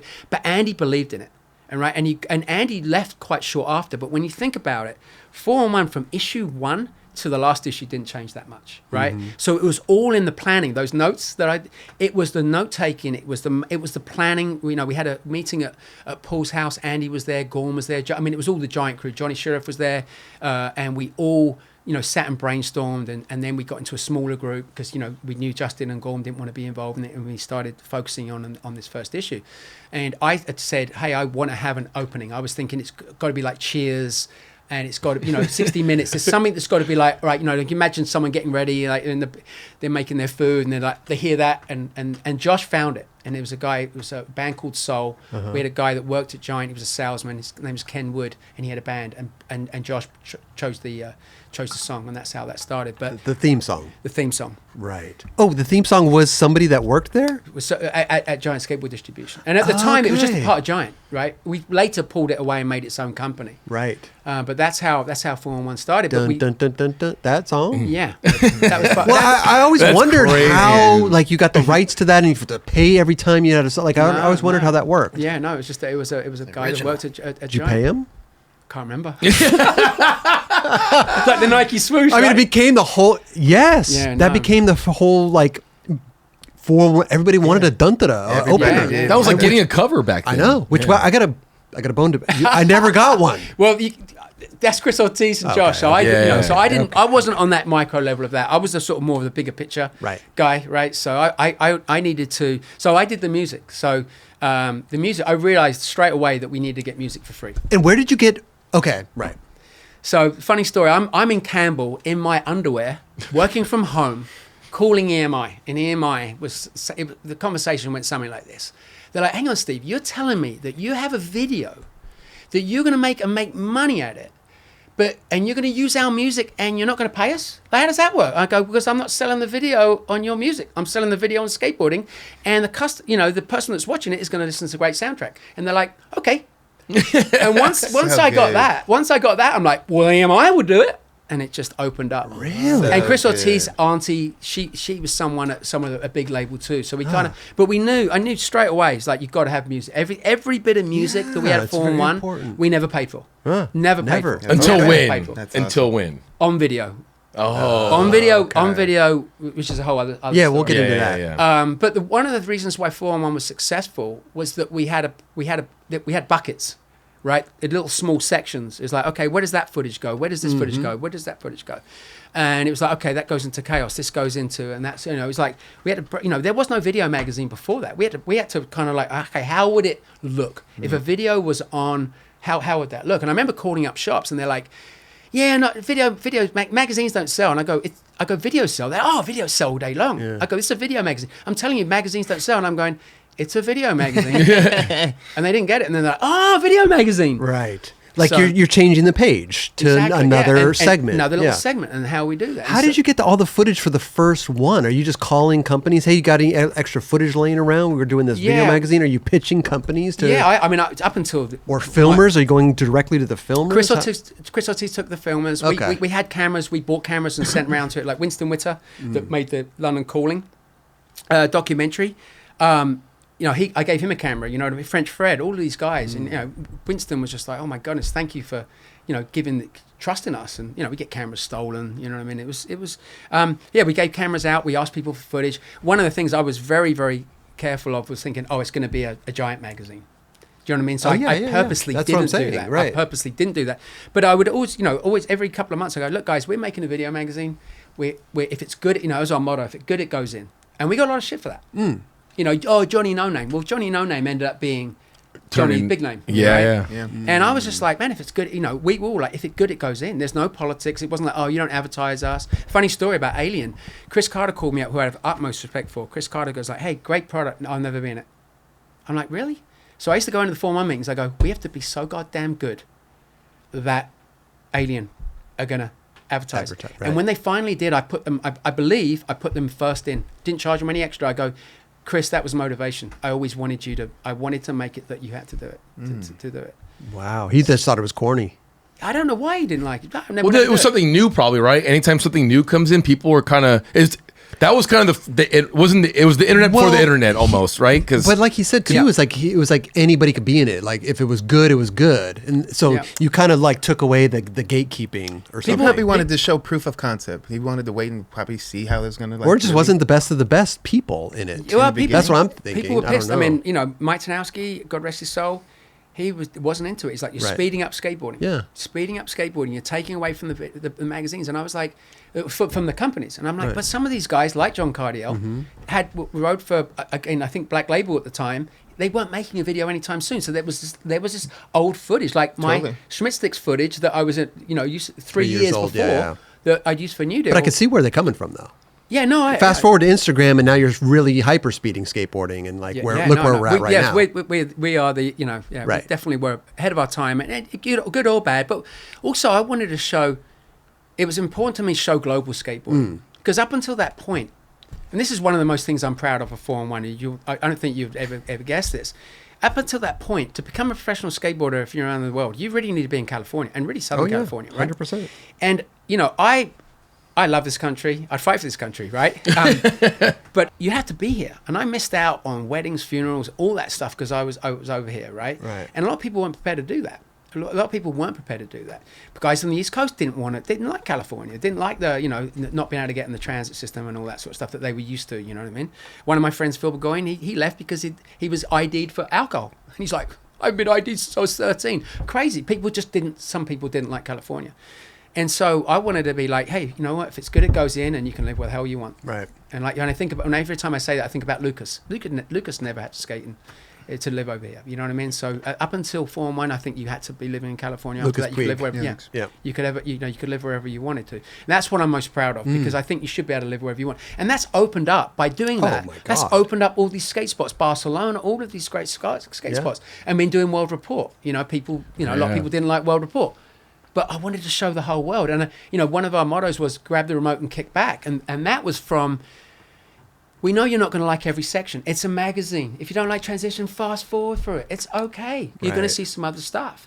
And that was very, very important to us too. We wanted to show skateboarding. I mean, I love Big Brother, but I didn't think it was good for skateboarding. I didn't think it was good for skateboarding. I'd drive. It would be the only thing I drove for. The new issue would come out, and I would go get the new Big Brother and go, oh my God, biggest bong here. I'm into it. You know what I mean? Like all of this stuff, but I didn't think it was good for skateboarding. And, like all the information that Steve gave out about all the behind the scenes stuff. And I'm just like, man, let these guys just skate. Just let them be skateboarders. Let them enjoy it. And don't open up the just shit side of this. You know what I mean? All the antics. Yeah, I mean, it was funny. As I said, I loved it. Yeah. I was the first one there, but I just didn't think it was good for skateboarding. If my mum had found that before I went to America, she's like, you want to go to America and Right. field trip to Hustler and all that sort of stuff. I remember having an classic interview stuff. in there, and I kind of was afraid to show my Shut parents. Yeah, because they talked about smoking weed and shit, and I didn't want to have my parents seeing that. No, But I exactly. did the interview, so it was Yeah. But this kind of they set me up for certain things, which I look at that. I think at that age I was kind of naive again, I guess. Yeah. But so I let it ride. They Yeah. set a lot of people up. So anyway, How- that was 4-1. But yeah, How did you? No, but we're not done with 4-1. How did you guys like? Obviously, now we have to distribute a video. We have to make copies of the video. We have to put Great this all question. together. Now we have to get people to buy it, like you said, like And the skate shops. People are sending in tapes probably to you guys. Not like you can't just download footage, right? People are literally yeah, sending. and Paul made a system for that. Like Paul came in, like Paul was the back end, he was the IT. Okay. He made a system for it, logging all the tapes and everything else like that. And I didn't have anything to do with that, so I can't really talk too much apart from Paul and Josh and all of that. They systemized all of that. It was brilliant. Right. It was truly brilliant. I couldn't have done any of that. There's no way. So now you guys are doing a bi-monthly. So we made money and lost money and made money and lost money. By the time at the end of the year, we were a non-profit. How did you? What do you mean? So you're making money by selling them, and then in the next down month month you can't make. You're not making anything. So imagine, like, you can imagine this up and down Right. like that. So then I put best of, and I'm like, if we do best of, that can be our Christmas bonus, right? Okay. Like kind of what it was. I love those videos. That's but amazing. That was Christmas bonus. At those points, though, like the high points and the low points. I mean, I don't know if you can speak to this, but like how much money was like 4-1 bringing in at these moments, right? It was we had there You, was you so turned many, it into its own company. Well, yeah. So we filled in all those valleys. That's why the vacation videos and Tampa and the Yeah, contest yeah. videos. I was like, Right. we need no downs. We need spike. Right. And then we had a system of how to, which I'll get to your point, if I remember, of the duplication. So that was another part of 4-on-1 of how we did that. So we had a system of that too. So 4-on-1 was really basically a system of, all these different parts, and then footage would come in. Okay, that goes in here. This is for a profile. This would be day in a life. Came in later. Okay. And you had a bins basically. Yeah, and then just quickly on the day in the life. Day in the life happened because I was like, I quickly realized I wasn't going to get the top pro to give their part. We could get them, but not all the time. And I thought about it. Goes back to the Mike Smith. I'm like, man, no one understands how these guys talk. No one understands what they do. So it's like, and I went back to my notes, my original notes. And guys, anyone that's starting up a company there and you make notes, keep those same notes because that's usually the best ideas. I went back to those old notes and I was like, day in a life. We can get a day in a life from pretty much anybody. We don't need to show skateboarding. They're the top guys. Just watch their video part, kind of playing into what Mike Ternasky was. But you could actually show how this guy walked and talked and what he was into outside of skateboarding. Right. You know what I mean? And you know, his sense of humor and all the things that you could do. And that was the most requested part. Like people wanted that part. And it was also slowed the video down. Because it was, you know what I mean? It was like, and then you had like, you take a breather, you could actually, you know. It's like a little story piece. Such ahead of time. It was like a little, such ahead of okay, you time. could kind of mellow down, but you could learn something and you could see that. And at the time it was difficult because a lot of the guys were like, they weren't used to having a video camera. For in their sure. face, you know For what I mean? sure. You never really heard your favorite pro talk. No, really. exactly. And that was the reason, again, it was Mike Smith that was that, and then the original notes. And Day in Life became, it was like, that was the sort of the easier one to get. You know, Chris is probably going to kill me. He's like, Steve, there was nothing easy about that. But it was, you know, the idea was, hey, you know what, you don't have to go film the hardest trick for 3 days to get that part. Right. Oh, but just again, to go back to the beginning part, going back to Andy, who did all the icons and all that sort of stuff. Sorry, I'm bouncing around, No, guys. This please, is- we're in the same vicinity. So, you know, Andy's in Atlanta and he's like, we got to get guns. Got to get guns. And I'm like, Andy, we can't get guns. We got to get them. I'm like, Andy, I've tried everything, can't get guns. He's like, this is the first issue, we got to get guns. I'm like, we can't, we got this guy, Jeremy Ray. I don't want Jeremy Ray. Who's Jeremy Ray? Right? And I'm like, Jeremy Ray. I go, let me send you this footage. And he gets it. He's like, Jeremy's cool. He'll work. It was classic, right? How did you Thank get you, Lance? Jeremy. How'd you get Lance Mountain involved? Lance, I remember seeing his Transworld interview, and he dressed up in all these different. You know, so we had a great Transworld. He was like dressed up as an old lady, dressed up as this and that. And in my vision, again, it's my vision. We were going to do that every time, and he was going to be a different personality. But Lance, man, he never let us down. He didn't do those crazy things that in my mind. Again, he wasn't in my mind, but my mind was like, he's going to do this crazy stuff. But what he did was he was there every time, and he would do those. And it was last minute. I mean, getting the music was last minute. I'd get a fax over to me seriously at 1:00 on a Friday, and then I would fax EMI going, I hope he's there. You know what I mean? And then he would sign back because it was a one pager, and it was just like, you know, yes, I accept. And that's how we do the music. And this was Blondie and all, you know, all these songs, you know what I mean? Yeah. So it was all last minute. And a lot of great issue music. 2, I don't even remember, if you look at issue 2, this was crazy. We actually, at the end of credits of issue 2, we premiered watching issue 2 at the trade show. We videotaped issue 2 being premiered. We put skating from the ASR and then got the video out the next week. Do you understand what I'm saying? We premiered the video. The 411 issue number Issue 2, we filmed the video, people watching number 2. Right. Then at the end, we took video footage from that premiere. Number 2. Oh, and you put it in the end of number 2. Yeah, as people were watching number 2. We showed That's pretty cool. And we did that to show Thrasher that we could do it. And I got that from when I was at Rad Magazine. When I was at Rad Magazine, I was the American correspondent. So I was sending these guys, Tim Layton Boyce. Okay, good. You got me at this. So this is it. So if you go back a little bit, I think you'll see people watching. So this is premiering. This is a first girl ad. It was. Did you remember this one? I remember This is a this. first girl ad. This was impactful for us, bro. Oh, dude, when I first saw this ad, I was like, what is going on here, dude? Dubs. Wow. Sorry, This is we a great No, it's all good. Tripping out. I remember when I saw that list, I was like, dude, this is crazy, bro. Tim Gavin. Bro, yep. Yeah, look at that. It's crazy, right? Grapevine. Yeah. So we Okay, so here it is, number 2, that's premiering. premiering it at the Giant booth, and then we filmed it, and then the skating afterwards, and then we added it in. It was out the next week. So when you were saying like you did this to show Thrasher that you're capable of this, were Yeah, you it was- because of that you were competing with them and Yeah. you wanted to show them like, hey, We can do this. And I got that from Rad Magazine. So Rad Magazine, the guys what Rad Magazine was shown not only in the UK, it went to all the sort of Commonwealth countries. So Rad Magazine would be in South Africa, which influenced the Palace guys. It was also in Australia and New Zealand and Singapore, lots of different places around the world. So rap was very influential. I used to have my own page, the Steve Douglas page, and I was such a skate rat, right? I would just be writing down notes always, and my ears to the ground, and I'd be writing down notes, would you believe? And at the end of it, right at deadline, I would send over, contest results, team changes, all of the stuff. And the next week it would be out, it would be out. And I was like 2 or 3 months ahead of Transworld and Thrasher. Okay. At that time. And so I got that. I was like, well, we could do this over here. And you know what I mean? So we did it, and we never did it again because it nearly killed Josh. It really did. But we just did it because, there was competition between the two of us. But they had a video. We were making a video magazine. Yes. You know what I mean? And that was the reason why we were successful, because we had those buckets. That was a key. And again, respect back to Andy. Mm-hmm. And I'm not taking away from Josh or anybody. Everybody had their own thing. But Andy never gets the respect, I feel. He's the missing one that hasn't had that respect. And I always like to give respect to him and to Tim Leighton Boyce, because Tim Leighton Boyce, that was the spark. And then Josh was the conversation, and then it was like, let's do this. Let's go for it and make it. There's a few things that happened throughout the years that like changed skateboarding, and I feel like 4-on-1 was definitely like one of those moments. Yeah, it was a big deal. Yeah. Did you guys make a bunch of money off the advertising on there? We did, yeah. I mean, we never focused on making money with that. When we first started it, honest to God, we didn't.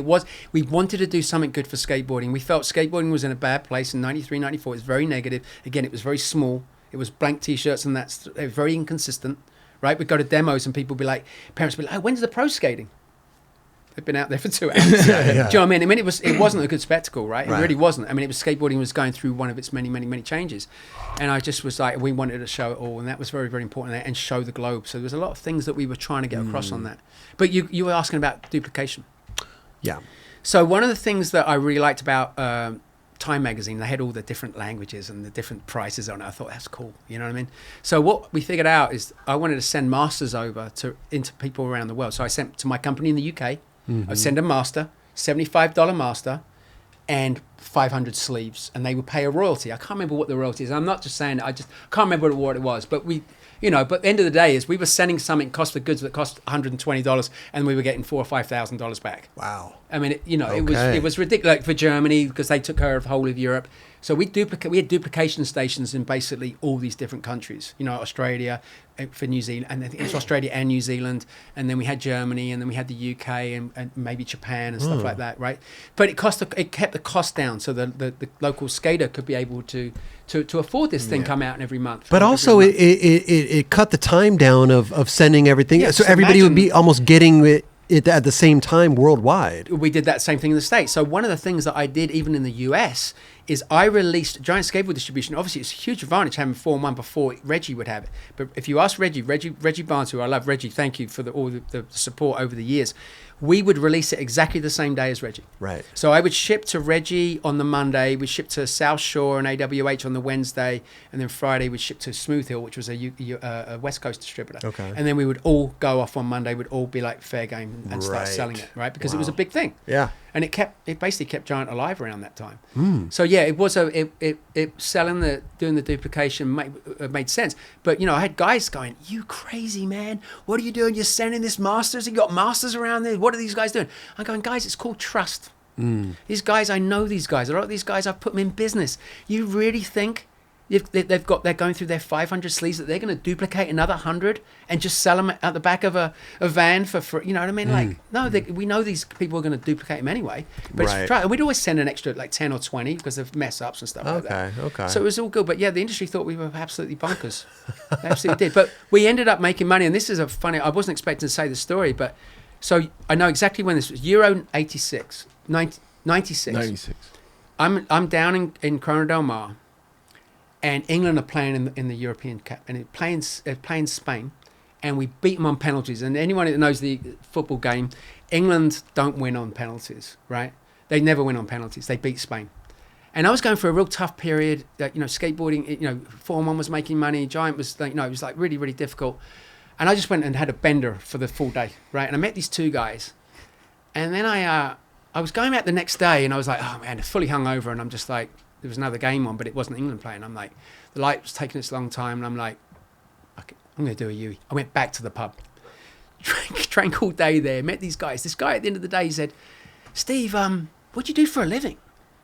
And I go, I make videos. He's like, no way, I do video duplication. And we weren't making, and we were getting ready to go from $11.95 to $14.95, right? Because it wasn't working at $11.95. Okay. So then it went to $14.95.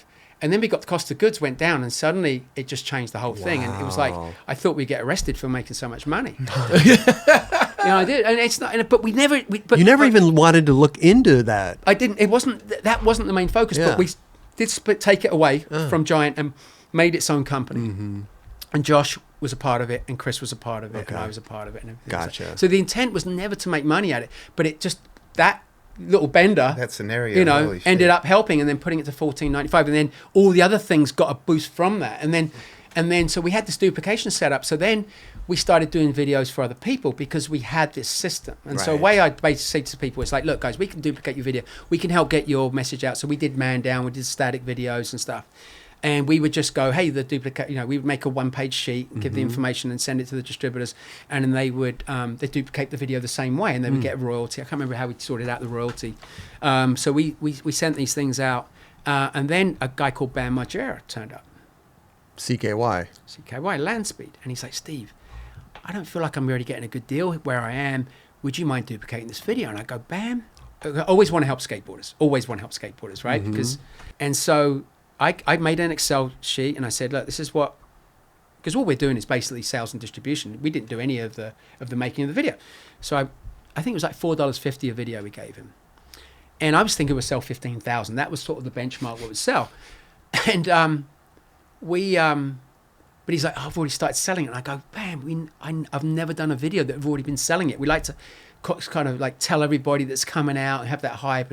But I'm like, yeah, I'll do it for you. Yeah. Thinking we'd sell maybe 10,000.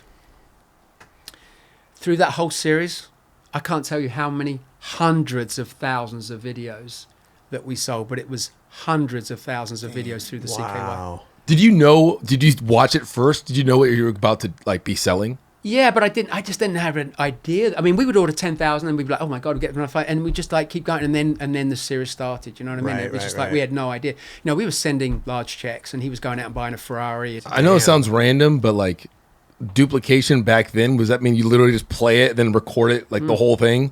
Yeah, we do our own duplication for our subscriptions. Paul set all that up too. But like, how many things are going at No, once? but at the time, at the BAM thing, didn't you have the distribution company or Yeah. the duplication company? Duplication house, yeah. So you would send it off to a duplication house. And we would know kind of, we'd already have the numbers. Would they distribute it, or would they send you back with like a truck? Okay, that's a great question. So the duplication Is that what house, you're asking? I'm sorry. Well, I'm just kind of wondering, like, literally, like every video has to play out the whole thing, and then you gotta Back like, then, yeah, VHS it's like- tapes, yeah, like, that's a lot of time. Someone sit there, a lot of VCRs set up or whatever. Play, record, record. Like that's a crazy Yeah, thing, that- kind of think about. Yeah, so we did that in Costa Mesa for the subscriptions mainly, and then the bulk orders we would get the duplicator to do it, and then internationally, like my company, duplicated it and then we sold it. Right. And so Germany, Urban Supplies, they duplicate it and they sold it. Yeah. Australia would do the same thing. So it went from duplication to them. So it kept the cost down and that. So yeah, it was it was a great thing, and I didn't want to go, even though I did a Transworld article getting into the other sports. I did not want to do it. Even though I did an interview saying, hey, it's about time and all this stuff, I wasn't into it. I didn't want to do it. I wanted to stay in skateboarding. Okay. I didn't think we deserved to be another thing. I didn't think we had any right to be in it. And I wanted to do educational videos because the best-selling videos we did were the how-tos. Mm-hmm. And I thought it was the most important thing to do because it was teaching people how to skate. And it had proven itself that that's what was there. And I had 68 ideas of making skateboard videos, and I narrowed it down to 24. And I wanted to make an Encyclopedia Britannica of videos. And we never, they laughed at my face, which was good of them to laugh at my face with that idea. But they thought, you were crazy. You're going to do a video just on ollies? And I'm going, absolutely. Of course we need a video just on ollies, because an ollie on a flat is different than a quarter pipe, which is different on a vert ramp. It's true. And a 180 is different than a 360 and a nollie. And, I'm like, yeah, you can do a video just on that. But it was like you had legit pros teaching you how to do it. Exactly, yeah. And that's something that was pretty special about that. Yeah. So, yeah, one of my biggest regrets was not actually doing that, because I think that would have helped skateboarding. Well, YouTube came along, and then people did that. A Yeah. lot of people did that, Yeah. yeah. But it just, Yeah, it was good. But yeah, they laughed at my face on that. But that's all right. But I was a little bummed of not being able to do that. We did do some series with like Salman Agar and Dave Meddy. Oh, yeah, Dave was really, really good. They really understood. 'Cause when we did the first how-to video, I was like, guys, you missed out the first 3 chapters of this. You know, it was like, I think the last part was like customers going, doing a K grind or something like that. And I was just like, on a big ledge like this, I'm like, man, this is the first issue. I go, that's way too advanced. You're forgetting what it was like to get hold of a skateboard and how hard it is. Do you know what I mean? We will take it for granted. But I'm like, it's like how to unweight going down a little curb or up a curb or over a little, so Dave Meddy and Salman had a bunch of great ideas, of how to get over, how to unweight, I got a question. Since analytics were a lot different to look up back then, how did you know what were the best segments in 4-in-1 back then, like on VHS? Just word of mouth, basically. That's a great question. Yeah, word of mouth. Yeah. We'd get subscribers would write in. We would do surveys. I was very into surveys at the time, from retailers and kids, and asking them what they wanted to see, who they wanted to see, and all that sort of stuff. But and what was that? What was the main one? Day in Life. Day in Life was Day in Life. That was the best Day in one. Life was always the choice. And it's funny, when I was working with Rad Magazine, the 2 key things was trick tips and product.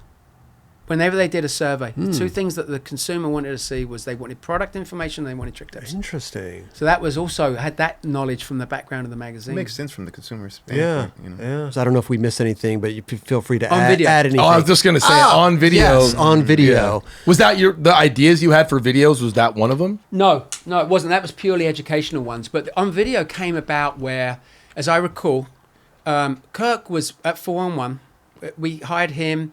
Josh hired him, or Chris hired him. He did the J Cobbs ads, and he had something special with him. And not only did he come in, he brought in a bunch of also great, Colin Kennedy's, etc., and Ryan Marcus, who actually runs the 4-on-1 Instagram right now. Okay. Kirk was just feeling like, we got to a point where, again, I drove everybody crazy to improve all these issues, all these things, and I got to a point where I'm like, it is what it is, and I'm very much like, I kind of was losing interest. There was other things to do. We could do this, could do that.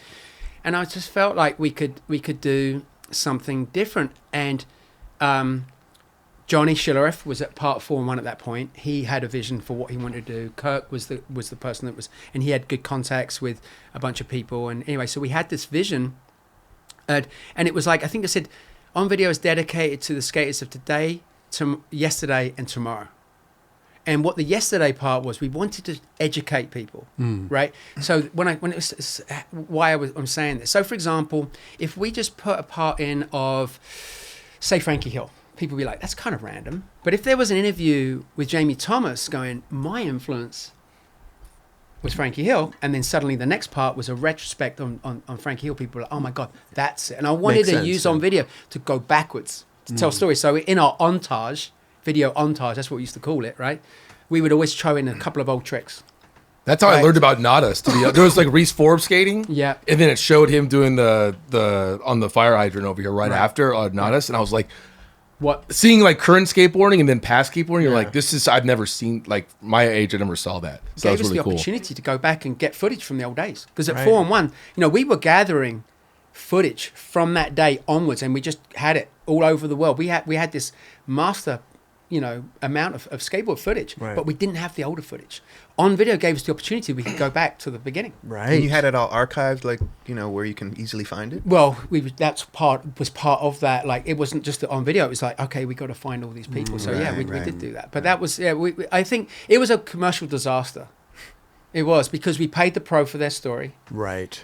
We paid for the music, and it was so much talking heads. It didn't work in Japan and these places, right? It wasn't. So, but it was a commercial disaster. It was one of the most things I'm most proud of. How many did you do? How many did you do? Oh, I don't know, 10 or 15 of them. I'm terrible. See, that's the thing, is like that's a shame, because it was way ahead of its time. It should have gone straight to TV. Way ahead of its time. Should have gone straight to TV. Yeah. And also it came out like every 4 months or something. Yeah. Well, there's a lot of storytelling to put together. Yeah, it right? was. You It was a lot can't- of work. And why did you go from the format of like getting all the music for free to paying for all the music? That's a good question. That was a disaster, and paying the pros was a Yeah, disaster. yeah. And they go, people, the guys were making so much money at the time, but we suddenly had this big overhead now Right. too. We had a bunch of people who were doing surf and BMX and all these things. I didn't think we should have done it. And I was the president of the company at the time, right? It was I got to take full responsibility, but it's not something that I was excited about Right. doing. But we had this big overhead. Now we had to sell these videos. You know what I mean? And so, yeah, Were some of the pros getting paid like good? decent money. Yeah, Really? yeah. Just for sitting down and doing an interview. Yeah. That's insane. Yeah. We're doing the big profile. Yeah. Doing the Yes. daddy way.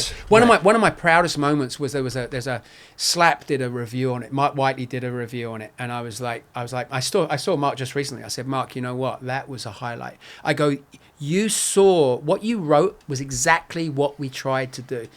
Exactly. You know, I mean, I remember Kurt busting my balls all the time. He's like, Steve, yeah, we got to make this good. And I'm like, no, it's not about making it good. We're actually selling this not to the end consumer. We're selling it to the pro. We want the pro to want to do a Danny Way story. We want, that's how good we got to make this. We got to make it. It was always this joke, like, yeah, Steve, we got to make it good. And I'm like, yeah, of course we got to make it good. But it wasn't for the reasons why he thought it was. It was just like, it was because I want the riders to be. I want to be like, I want a Danny Way one. You know what I mean? I want one of those things. It was a story, Well, you guys had a good run 401, and I wanted to get into this sidewalk distribution stuff because now you guys are doing like 411. Drop one, and then you guys are doing World Industries, which we'll talk about right now. Yeah. But if you could get the PDF, Raj, of the 411 stuff, because I love the way that you guys are doing it is incredible, Yeah. and I Thank you. think that Appreciate it's a good, Nice rollout. it's a good rollout, and Well, it's what we remember it. It's like authentic. It's not like this new thing, Yeah, it did way better than we expected. We were just like, oh my God, you know what I mean? Like Japan ordered a couple hundred boards, 100, clocks and stuff like that. It was just like, damn. The market's there. It's like so People nostalgic. wanted it. It's kind of like, I kind of look at it, and you guys will respect this. I kind of was like, what would chocolate do with this? Right. What would you guys do with it, right? And so this is drop 2. This is the World Park. So the first drop we did, Sick. the first drop.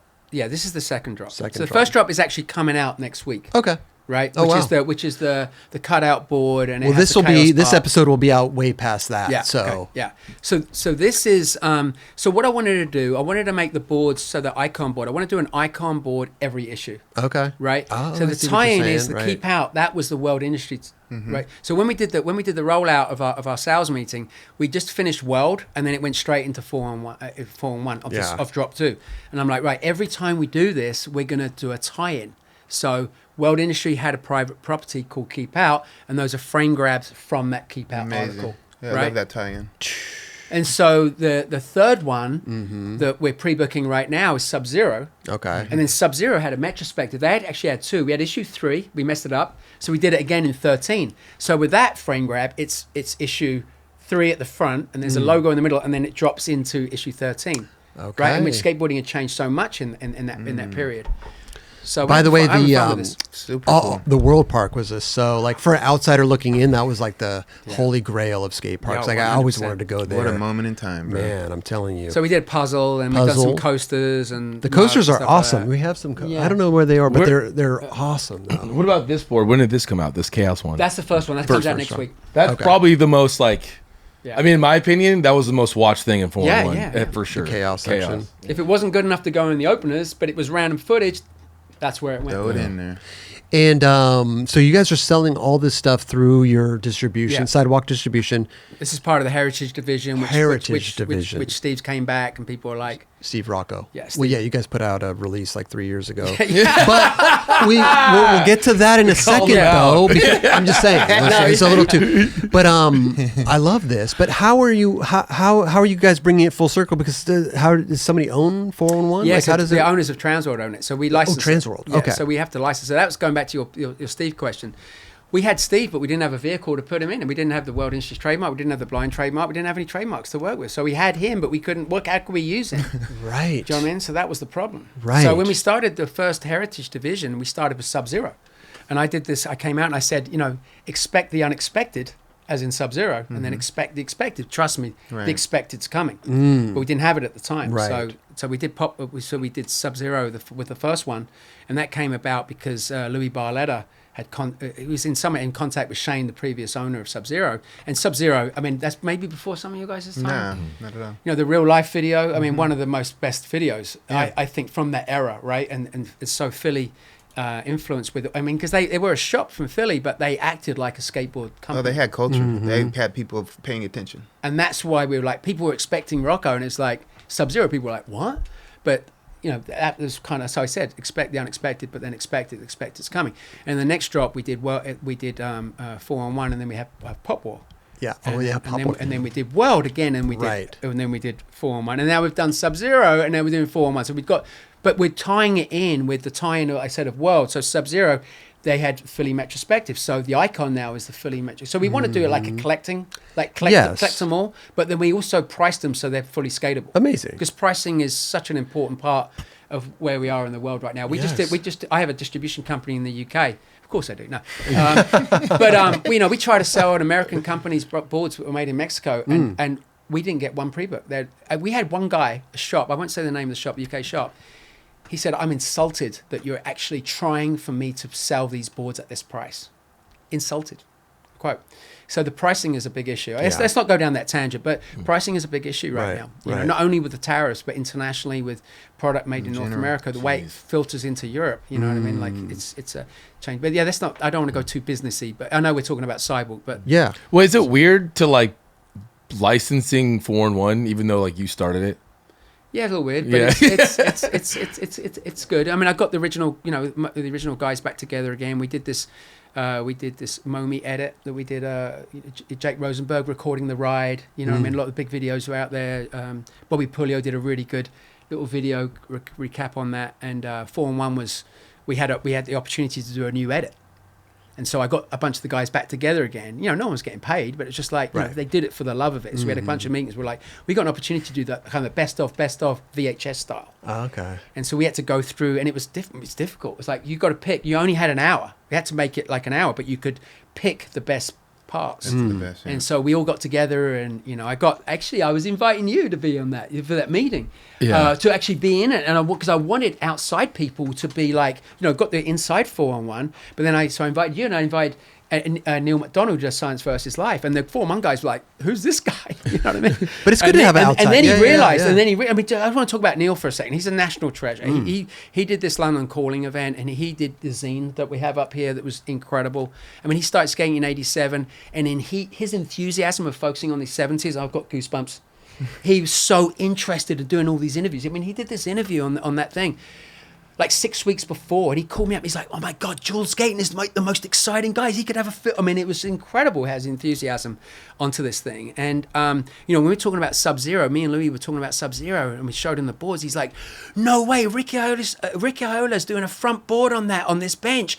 And Lance Dawes shot the photo. It's a slap, and me and Louis are going, "Are you serious? We're talking about a board, and you're putting that board to the page, to the issue, to the photographer, to the writer, to the graphic?" And me and Louis just looked at each other and I go, "That's why Neil's on board." Oh my God. He's got a book coming out called Elsewhere next year. There's a little plug, Neil, but he deserves it. He's a diamond in the rough. Love that. He 700,000 words he had for this book. He had to cut it down to 120,000. But it's only on the UK. It's only on the UK. So just really getting into that the UK scene from '87 onwards. But the enthusiasm that he had on this, and I was just like, I got to get him for the Heritage Division. I mean, one of the things I think that I've been very lucky to do is build a team, because skateboarding is an individual activity, but you don't think with a team, you don't win as an individual. Right. You got to get the right people on the bus. You got to get them on the right seats, and you got to be able to tell them where you're going. Absolutely. And that's what it's all about to me. And so, I think so. I'm like, "Hey, Neil, you're part of my team." Do you know what I mean? That. You know, and that's why I'm super excited about the Sidewalk guys, because it's just like we've so much knowledge and so much stuff that we've done, and it's just like it's all coming together to a skater run company, and that's exciting. So, well, what is exciting to me too is like the Heritage brand, the world industry. This drop is psycho. When is this coming out? Is this out, or when is it going to drop? Do we know? This is fall, so this will come out August. We had right around the corner, thing, which I don't really want to get into, but it's like, well, where are we going to make this? You know what I mean? And so, but we anyway, it's coming out. Okay. Look So- at this. This is incredible, So cool, man. man. And you guys are having stories along with the graphics. Yeah, so we have a zine. So one of the things we do with Heritage differently, we're making a little zine. I think we have a zine around here. We have a zine that comes out with every board. Okay. Right. Okay.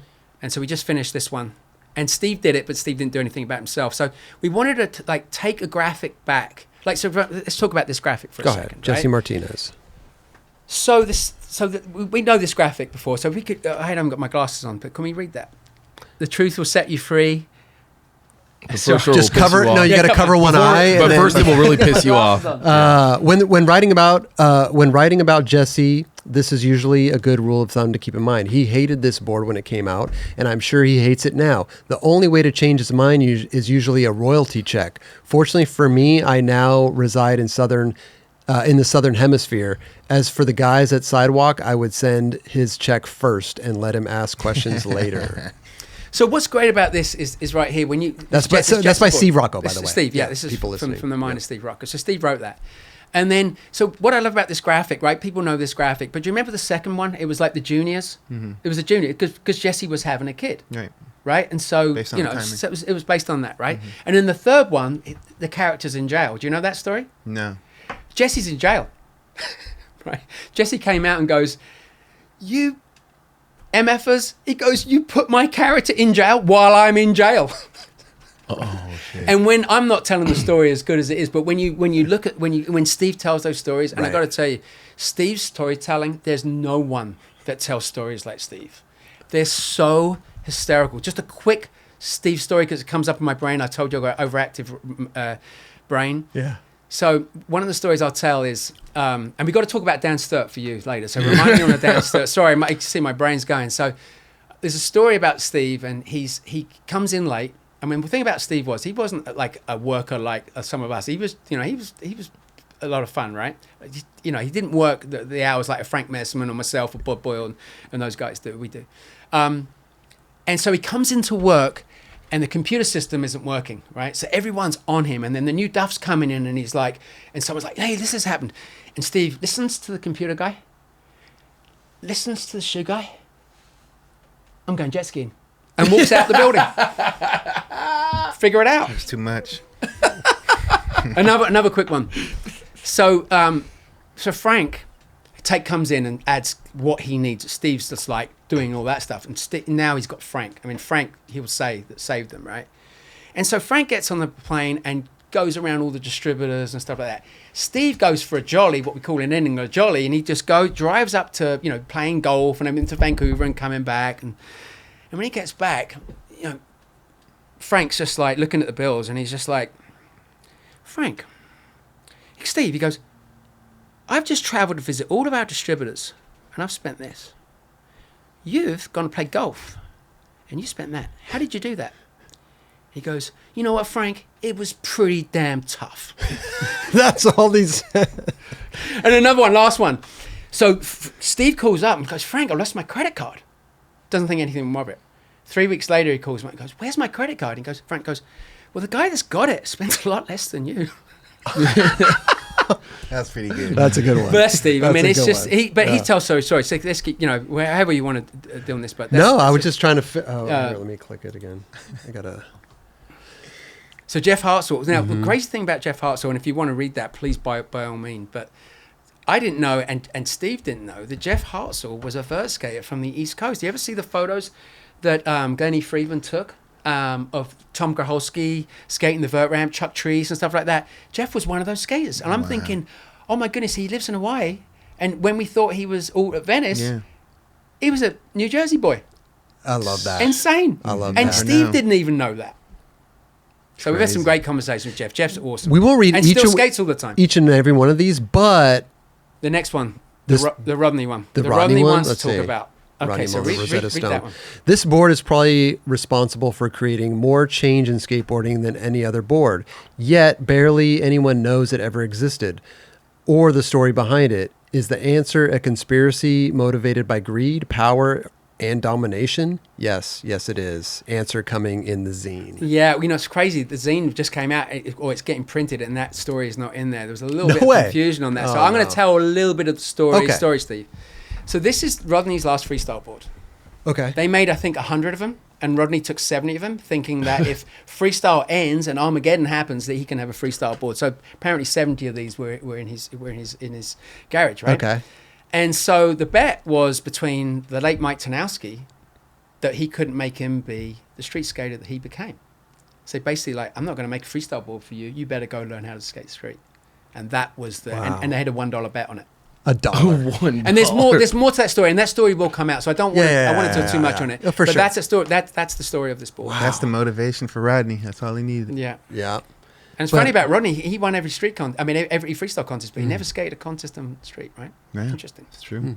But I love And the then we fact. made the popsicles. Oh yeah. The modern popsicles. But I love the fact that you guys are revisiting all these like iconic, world, because World Industries, Blind, the whole camp changed skateboarding. Big time. Yeah, Steve. It changed it. Street skating focus, everything. Yeah, it was believable. even the shirts, man. You guys should make the what's it called? The second shirts. Yes. What are they called? The fucked up blind kids. No, not the fucked up. I know. What were they, Rush? They just said fucked up on them. Fucked up. Yeah, they were fucked up. So crazy story. It's again, Steve told me this. So he had the hat factory and the printing factory. They were sold so well that they would make new ones. He would go in there into printers, get the guys drunk, and Fuck 'em say, "I got so." I mean, seriously, that's what's so great about Steve. And I want to get. I think Steve will come on here, but he needs someone. Yeah. He needs a Rodney to be with him. He needs a Jesse to be with him. I don't so know he can though. also- I feel like he thinks that, but Yeah. man, he We could can get get on there. comfortable He could in get on here. there and He's go, here at the moment. man. He's in I California know, at the moment. I know. Trust me. But even I try to get Mum. Every chance we get, we Him try. and Rodney, Yeah. him and Rodney would be amazing. That'd be Honestly, incredible. Yeah. Steve, I did my part. No pressure. Come So on, then Steve. we made some fun stuff. And Gorm Boberg is the guy that did all this. I mean, Mark McKee and Gorm did all the New Deal stuff. Gorm does SKF bearings. He's been around forever. He did original New Deal stuff. He did Mad Circle. Okay. Gorm's been around for a long time. Did a lot of polar graphics. Done so many things. Got a skate shop in Sweden. Just the nicest guy. So laid back. Any more laid back, he'd be bloody horizontal. He's the coolest guy. And he did all the drawings. And Mark McKee, when I talked to Mark's like, Steve, I have no interest. I have no interest in redoing graphics. Right. I just don't want to go visit. But I go, what about Gorm? He goes, I'd be honoured for Gorm to do it. Amazing. And Gorm is to the T as far as like making sure Amazing. everything's perfect. I love it. So it's Gorm. Thank you, Gorm, man. He's been incredible. Even So wait. the pitchfork grip tape. Sorry, go ahead. Isn't this is this licensed as well? Licensed too, yeah. Yeah. John Dickerson bought it back. So we don't own the brand. So we're licensing everything. Right. Doing it legit. But you doing guys like are doing a 4-1. great job. Thank you. Like- I want to make it authentic. And, Amazing. And I say this we did this sales meeting, and any shops out there or distributors, come and watch the Sidewalk sales meeting. It's quite unique. You hear from Mike Sinclair, you hear from Louis Barletta, you hear from Bill Weeks, you hear from me, we hear from Bod, the businessman. Bod the businessman. But where do somebody like that? Where do they go to watch that? If they can just contact the distributor, okay. local distributor, or their rep, or Daniel that runs our sales. Okay. Well, we have It's nine. an we have 9 internal people. video. Yeah, well, it's a sales meeting that we have. Yeah. And we do it for our distributors and shops. We invite them to it, and then we send out the link so they can watch it. Oh, so amazing. a lot of the guys just sit back, have a cup of tea, and just watch the video. And if they, again, like 4-1, fast forward through it if you're not interested in that particular brand, Fur button. It's great though. Vert button. I'm loving this, and thank you. I love all the heritage stuff that you guys are doing. Yeah, dude. It's Fun. it's incredible. We're just bro. getting started right No, now. and you guys are doing a great job getting started. Yeah. You guys are off to the races. I feel like. Thank you. Yeah. It took a long time. It took a lot of, the Steve thing was frustrating because it's like, and we want to do more stuff. I'm talking to a lot of other all the people that you would imagine I'm talking to them. And it's Right. just, I call the Heritage Division many hurdles to get over.com. Because it's like the riders sometimes aren't into it, or the artist isn't into it, or the brand's not into it. You can't do this, you can't do that. It's a lot lot of effort, but it's worth it. It's my passion project the way I look at it. Sure. Right. So it's like London Calling. That was like seriously nearly killed me. And I've been in a lot of passion projects. Like I can't believe I'm saying this. Remember that the blank board report we did in Transworld? Do you remember that? That was me. No way. And it nearly killed me. What's a blank board report? It was called Under Fire. Okay. And I just looked in the mirror and I said to myself, I see the end of a lot of companies right now with the blank boards and everything else like that. And I got together with a bunch of companies. One company, which is near and dear to me, they pulled out right at the last moment. So I was like, damn. And then when it came out, there's a shitstorm. And we were just basically saying, like, don't ride blank boards, don't support blank boards. You had a lot of different people around the world that were selling widgets and they had blank boards. It's like you're not supporting that. People gave us a hard time because they thought we were getting rid of shop boards, and we weren't. Say, no, cool about shop boards. We're saying if you're going to make shop boards, make them from the manufacturer, kind of like Inside Intel. Girl skateboards, and then have the shop underneath. So you're supporting Girl. Right. That money can go back to Girl to help you guys do your tours and stuff like that. But we got a lot of heat from it, and I didn't put my name in any of it. I wasn't doing it for that anyway. It kind of helped me afterwards because no one knew I was a part of it. But yeah, but I think it actually did change. But I thought I was seeing the end of so many core skateboard companies. Yeah.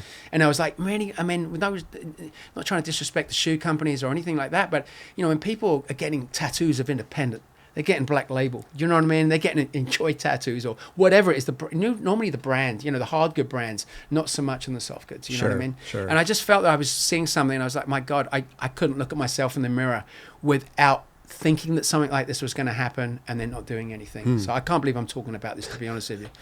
I'll probably get cancelled for it, but I think it was just from the heart. Sure. I mean, and I say it nearly killed me. It really did. I would get up at 1:30 in the morning and go, couldn't get back to sleep. So I'm like, I'm going to go to my office and start working on this thing and go out. But I think it was impactful. Yeah.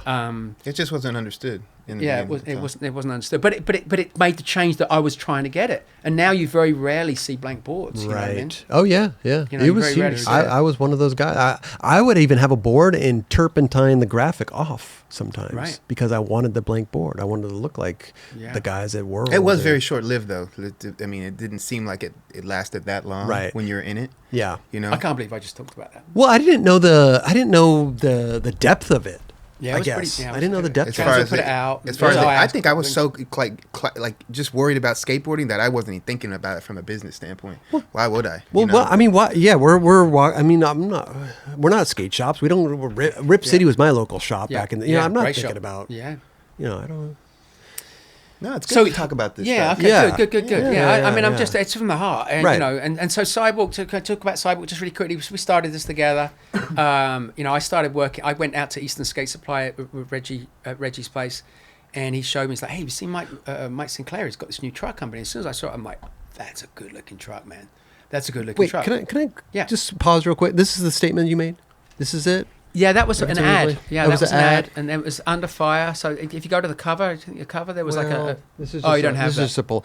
But I'm just I think that was an curious. Enjoy Like, ad. why was there? Why'd you get a lot of heat for that, or why did Because people thought that we were trying to say no to blank to shop boards, and it was like Oh, it to wasn't shop. that. It was like, you're telling us what to do, Okay, you're telling us okay, that. And I'm okay, like, okay. man, you're gonna end these skateboard brands, and I think these brands Right. with the videos and what they bring into it, I just yeah. Huge. Oh, okay. I was looking into the future, and No. maybe I was wrong, but I just couldn't live with myself.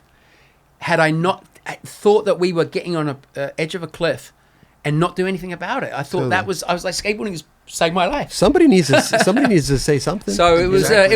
it was a ballsy thing to do, but Right. everyone supported it, and you know at the beginning. But then when it went out, everyone went whoa! You know, it was insane. It was insane. It was. I didn't realize I misheard. I didn't know it was the skate shops that were. There was a lot of people. I mean, buckled I by won't it. even want to mention names, but there was a lot of people that were, you know, up in arms about it. Yeah, but it was just I don't know if they read it wrong, but we did a bunch of good interviews and good intro. And again, at the end of it, it was just like suggestions Right. of how to. It wasn't like, do you got to do this? It was like, hey, think about it.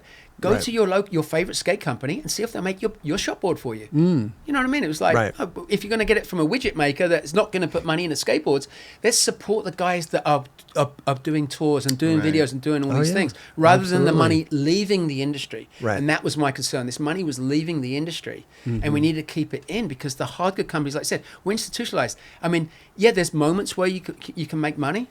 But no one's making money right now, and they haven't for the last couple of years. You know what I Right. mean? I shouldn't say there is people killing it. Yes, There's some people killing it, right? there is. But it's definitely difficult. Skateboarding, doing it, you know, we're institutionalized into this useless wooden toy, and we love it, and that's why we do it. You know what I Right. mean? Yeah, but some of them were sourcing from not like good board places, so they're not getting a good product No, as I'm not well. getting a good product. No. Yeah, and that's huge.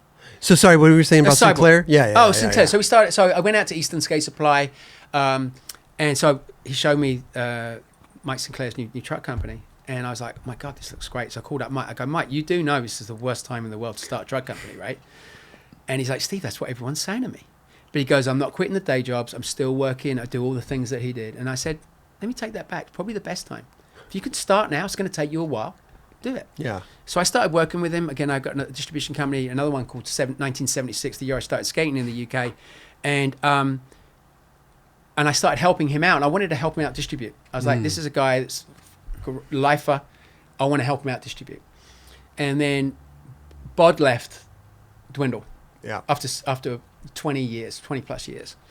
And I'm called up Bod. I go, Bod, what? You know, he's like, Steve, I'm not in this. I need to surf. Like, give me some time. Right. Just, like he was out, completely out. And then Bill left or got fired. Bill got fired, right? Yeah. Didn't talk to Bill. And then Louis left, right? Did the there was an implosion over there, yeah. He called me up. He's like, Steve, let's do something together. And I'm like, Sinclair needs a distribution company. You know, like, hey, there's something here. We've got guys that were at Dwindle, and it was like, this is maybe it's the time to do something again right now, knowing it's not the right time. So we got everybody together. We came up with a bunch of names, couldn't get any of them. Then we were like to Sidewalk. So me and Bod called up, the guys at Sidewalk. Oh yeah, right. So Ben Powell and Andy Horsley. And we did a Zoom meeting. We were like, hey, we're starting up this new distribution company. We want to use your name. And they're like, guys, you don't have to ask us this. And I'm like, well, we have to. We want to, right? So like, oh man, you guys are great. Do whatever you want. So that was really cool. And it's funny. I'm glad we did, because when we came out with Sidewalk on these Sidewalk, like Slack message boards of the UK, I can't believe those guys doing this and doing that. They jumped on board. They're like, guys, cool. Bod and Steve called up. It's cool. Squashed it right there and then. Right so away. thank goodness. Right. Yeah, all I was asking yeah, was for permission. Yeah. And then getting back to Rocco, the reason how I got into Rocco was we wanted to start a division called the Rocco Division. And again, going, when I was calling Reggie, and Reggie was in his place in Hawaii, and he's like, someone's here to speak to you. And it was Rocco. He's like, Douglas, man, don't you ever give up. And I'm like, Steve, what would I do? Right. Like, what would I do? I did that at 32 years old. I went on antidepressants. It sucked. I lived in this beautiful house with ocean, unobstructed ocean island view in Newport Coast. And it was the most miserable person I've ever been in my life. So no, what am I going to do? I love this. This is what I love. I haven't been able to skateboard properly since fucking, 1991, April 12th. Did I tell you that? 436.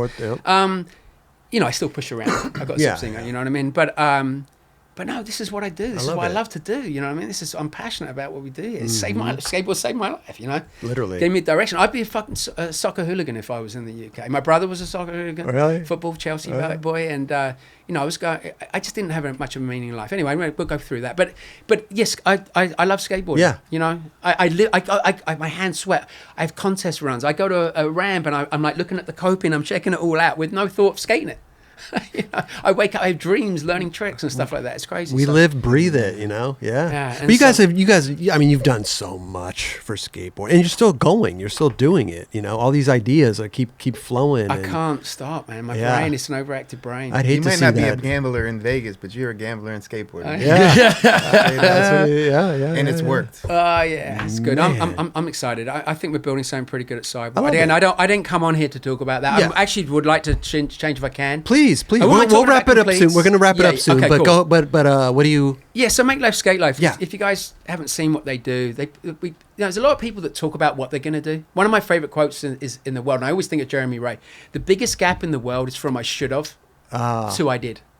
And it's a massive gap. Remember we were going to do this. Remember we were going to do that. No, we did it. The difference is gigantic, right? Yeah. And what Make Life Skate Life guys do, they for the last, since they started 2012, these guys, if you can see how many skate parks they've built and the projects since 2012. The first one in India, they built the first park in India. They didn't build a park in India because they wanted to go on vacation in India. They built a park in India, and they also they taught a guy called Abhishek, and Abhishek and the Make Life Skate Life Parks guys built this skate park. Abhishek has gone on to build over 30 skate parks in India and the surrounding areas, Sri Lanka, all sorts of places. It's a snowball effect we were talking about. Unbelievable. And they build parks. If you look where they build the parks, if we built another park in LA, that would be cool, right? but it's not going to move the needle. Right. You build the first park and look at all those places. Like we just built a park, finished it last Monday. Last Monday, it's the first ever concrete skate park in a refugee camp. Really? First park ever built in a Wow. refugee camp. We also built a park in Baghdad in, I think, January or February, finished it. And they build parks really super cheaply. The Philippines one, that was all done by Nike, paid for that from Sky Brown. Okay. And so I'm a big fan of Make Life Skate Life. I'm on the board of directors. I'm very proud to be on it. I wish I could do more for them. When we do our push program for Sidewalk, we have a 4 boards that come out in every season that are tied into the skate park. Like we made one on a which was tied into Canada, which is the most northern skate park in the world. The guy that built it is like, Steve, this was a real chance of actually getting attacked by a polar bear. Oh God. What? By a polar bear. Wow. Like if you go onto it, if you go to Canada, it's so goddamn remote up there. Right? So and they just build parks in There's Baghdad. a polar bear doing crooked grind. I don't know. So we build parks in underserved communities, but they, in Baghdad, why Baghdad? Baghdad was the most requested place for a skate park. So the way it basically works is kids in a place like Baghdad contact Make Life Skate Life and they go, we've heard about you, we want you to build a park. And we go back to them, or they go back to them, I'm not doing it, but they go back and they say, tell us about your scene, how many there are of you, where'd you get your boards, where do you skate? And they give all sorts. And then they go back to them and say, go find some space. And Well, then that's a big question that I had. Is sorry to interrupt, but like, where are they getting their skateboards? You build this park. Now, how do you? I was doing that. That's how I found out about them. I was giving them completes from Rolling Thunder, and so not only that. There's a great question. When they build the park, they leave completes. Right, And then they but you teach need them how to more skate. completes. You need more. You got to Exactly. keep And those completes pads and up because everything. the bearings break, the bolts break. The wheels get used. Exactly. You have to keep it. You have to keep it Yeah, going. and these places are hard to get skateboards. to. yeah. So a lot of the times we'll pack them in. So we'll send them like 20 completes or something like Amazing. that. They'll take them all apart and then they'll sketch into the country and then the guys will put them all together, which is great because they get to learn how to put the boards together. So it's really, really good. Like Louis went to the Philippines when we started the push program, which is part of the Sidewalk. He was all about like, Steve, I don't really know about Make Life Skate Life. Guys aren't really going to care about this sort of stuff. Then he went to the Philippines and he came back a raving fan. Right. He's like, credit Steve. I didn't care about what these guys did. I actually saw it, like the impact that it made in the community. You know what I mean? He goes, there's a skate park in the Philippines, and in the garden is right by one of the houses, and now they are in charge of all the completes, and they teach them. And they had Amazing. people coming, like neighbors coming in and giving him coffee, and you know what I mean? Like the whole community opened up the whole community. Cool. They're all behind the skate park. And they're going to be changing, and there's also a crew of older skateboarders that are there of the core. Right. So it's amazing. I love it, man. Makeshift. Make life skate. So if there's my favorite photo of a non-skateboarder. If you go to Nepal, check this photo out. If you can find it, go to Nepal and then scroll down. So Nepal, right? So if you could scroll down, there's one photo, and again with my glasses, see that one in the middle? This See one? that? No, the one below. Oh, this one? Open that up. I saw this. Yeah. And I said, That's dude, insane. That's the Himalayas. That's Mount Everest in the background. It matches. Look at That's that. sick. it's so. That is pretty cool. very. It's insane. I've never seen anything like that. I've been skating my whole Based on the life. skyline. Yeah. It's super I'd like That's to cool. see great. yeah. So anyway, this is what a lot of people talk about what they're going to do. These guys do it. They Right. didn't even tell me that. Oh, by the way, we're just going back to Iraq and we're going to build this park. And they finished it in like 3 weeks. Wow. So it's just incredible work. So I try to do as much stuff as I can for these guys. Maybe in the future that Beautiful. I'm only going to do stuff for those guys. Beautiful, because man. they're changing Yeah. lives. I grew up in Northwest London, right? Very lucky. But I didn't know what I was doing in my life. But when I got hold of a skateboard, I knew exactly what I was going to do for the rest of my life. And I mean, so, one of these kids could be the next That's- Nyjah Houston. One of the that's girls could be the totally. next, and that's why I do, like, Aisa, Chloe Clavel. I live in your great country. I live in a beautiful place, and skateboarding can get people out of the places that they grew in. You know what I Yeah. mean? Like these guys had they had no idea that where they were going to be born. They're born and they didn't know what they were doing in life, and now suddenly they've gotten hold of a skateboard and they're just like, I like this thing. I mean, I was into, my brothers were into team sports. I was expected to be team sports. I hated team sports. I didn't want to let That's why anybody a lot down. of us skateboard. I didn't let anybody down. I didn't want those people to let me down. You know what I mean? Man. So anyway, so that's that. I love it, man. That's great, dude. And I was always told I was skateboarding wrong. They're like, when you go to this contest, they're going to laugh at you. They go to America and they're going to laugh at you because I was the lip trick guy. Right. Have we got that? Are we able to show that? Is that the video of that little the best of? If Raj could pull it up, we'll pull it up. If we can, it'd be good because I'd like to, because because I do a commentary over it. We did this when we brought New Deal back. We did this. We got everybody to do like the best of parts of those 3 videos, and Socrates made them all. Oh God, Socrates is the best. Yeah, he is. But we made a little mistake because we put so much in it. Typical me. I'm like, hey, we should do this, do that, do everything. And he went in and he checked them all, but he didn't watch all of them. Okay. So when I started watching them, I like these interviews were dropping off at the end. So I had to recall on my birthday, 2019, on October 25th. So I had to recall a video all over. I mean, he was making it in a DVD. You know? Really? So anyway, so yeah, we had some fun there, and we did some voiceovers and stuff like that. So, Right. But I don't know if Roger can bring it up, but, Yeah, but no big deal. Okay, so could you get the where we got the name from the New Deal? Hello. And I'm actually wearing that shirt. I'm actually wearing a different shirt actually in the park. This is just a little snippet, right? No, this is 2 minutes. So that's probably yeah. one of the best backside airs I think I've ever done in my life, right there. I think you're gonna say the best backside air ever done. No, for me, I wasn't. You'll see, I was known for lip tricks. That's what. That's why I was skateboarding wrong. People told me I was skateboarding wrong. Good hurricane. This was a good session. This actually. That's one of the coolest things about. Right here was filmed. That's why we do it. Yeah, you're doing what you felt comfortable doing. How is it? Is the music copyrighted? You might have to turn it's the odd numbers. Oh yeah, I'd like to talk about those. That's a funny story. We'll talk about New Deal. Oh wait, we just watched this footage. No, this is different. So this is actually the long. No. Paul Schmitt said he got enough footage of you that No. day. But oh, this is different. Oh, yeah, my bad. It is. That's why. Yeah. Well, same footage but different video. Yeah, exactly. Yeah. Well, that wasn't the video. This was the actual. That was the raw footage we saw. This is actually from the video, right?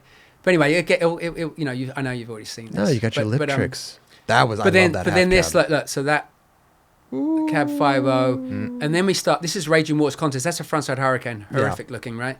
And this is the Raging Waters contest. It was the day before, but on the audio you can hear me, yapping away and everything. But this again. What the? This was a video that came out, 3 years later for New Deal. You know what I mean? And this is the contest. This is the. What Raging did Waters people contest. just? People were probably saying that to you because you were pretty much only doing lip tricks. Well, yeah, just what I enjoyed doing. Right? Yeah, and so. But it wasn't the norm. So this trick I learned when I was like 11 years old, and not, so that's a fun trick right there, backside ollie tail bash. But this was Kennedy Warehouse. Those are the trick, I wish I could skate vert. So I was told my whole life I was skating wrong. I mean, this guy called Ginders, Barry Gibson, he said to me, he's like, Steve, if my dad saw you, Colin Taylor, doing these 5-foot frontside airs and all the tricks that he did, he goes, he'd ask for his autograph. For him, he'd laugh at you, right? So I heard that, and a bunch of people saying, you go to this contest, they're going to laugh at you, and they do this and that. And I'm like, man, I'm not skateboarding for you. I'm skateboarding for me. Exactly. I'm expressing myself on a skateboard. So right. I was known as the lip trick guy. I wouldn't be sitting here if I was Steve the Air guy. There's a lot of people doing the backside airs. You know what I mean? Yeah. And so that's how I made a name for myself, was to do these intricate lip tricks. You know what I mean? And so that's I'm actually wearing a New Deal Skates t-shirt in that shirt. Okay. Sugar cane, and then this I slammed so hard on this trick at one point. Oh my god, I thought I was gonna break my neck. But yeah, that was like a little best of thing that we did. But that was fun. That was on this useless thing. But just to really quickly talk about the New Deal, because we started off with New Deal. Yeah, right? yeah. And then we can end it. Full I know circle. we're going. I don't know how long we've been going, but 6.5 hours. No, I'm just kidding. So the odd numbers. So it's funny, and Kirk DeAnder, who I work with on video on that. So that's in the corner. You can see that. That's it. Music courtesy. So, and Andy Howell did all that. So it's funny. So I was down south. I made the first New Deal video, and the music was going to be Agent Orange.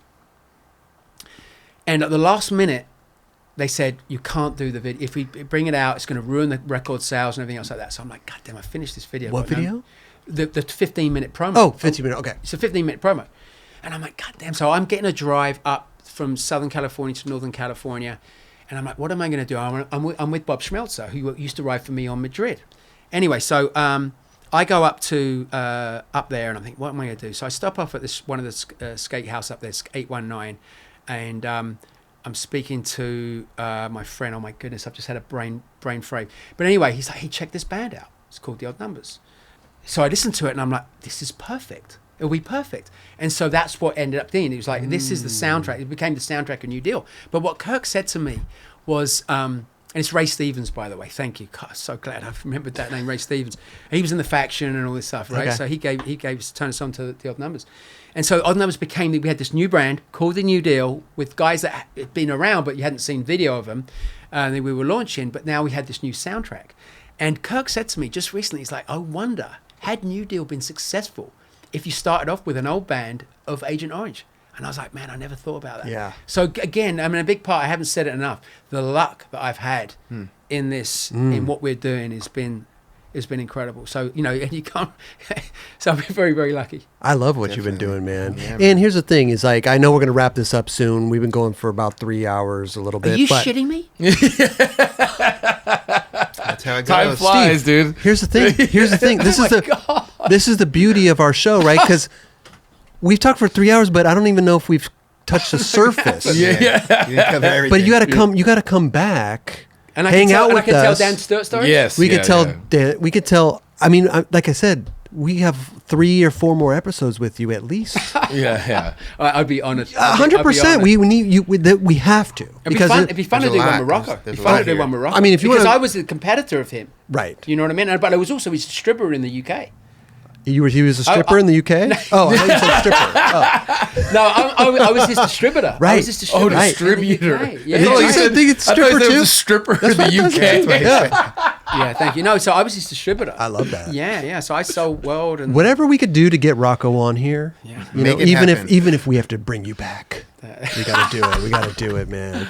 we'll get others. We'll get others in there. Get No, Jeff that- Kendall. Jeff dude. Kendall's a good friend of mine. Kendall's I great, too. saw him on. Oh, quick story about. So when we used to take. Me and Bod were 24/7, right? 24/7. Like we finished skating, we were watching skate videos. We were total skate rats. Jeff was a 9-to-5er.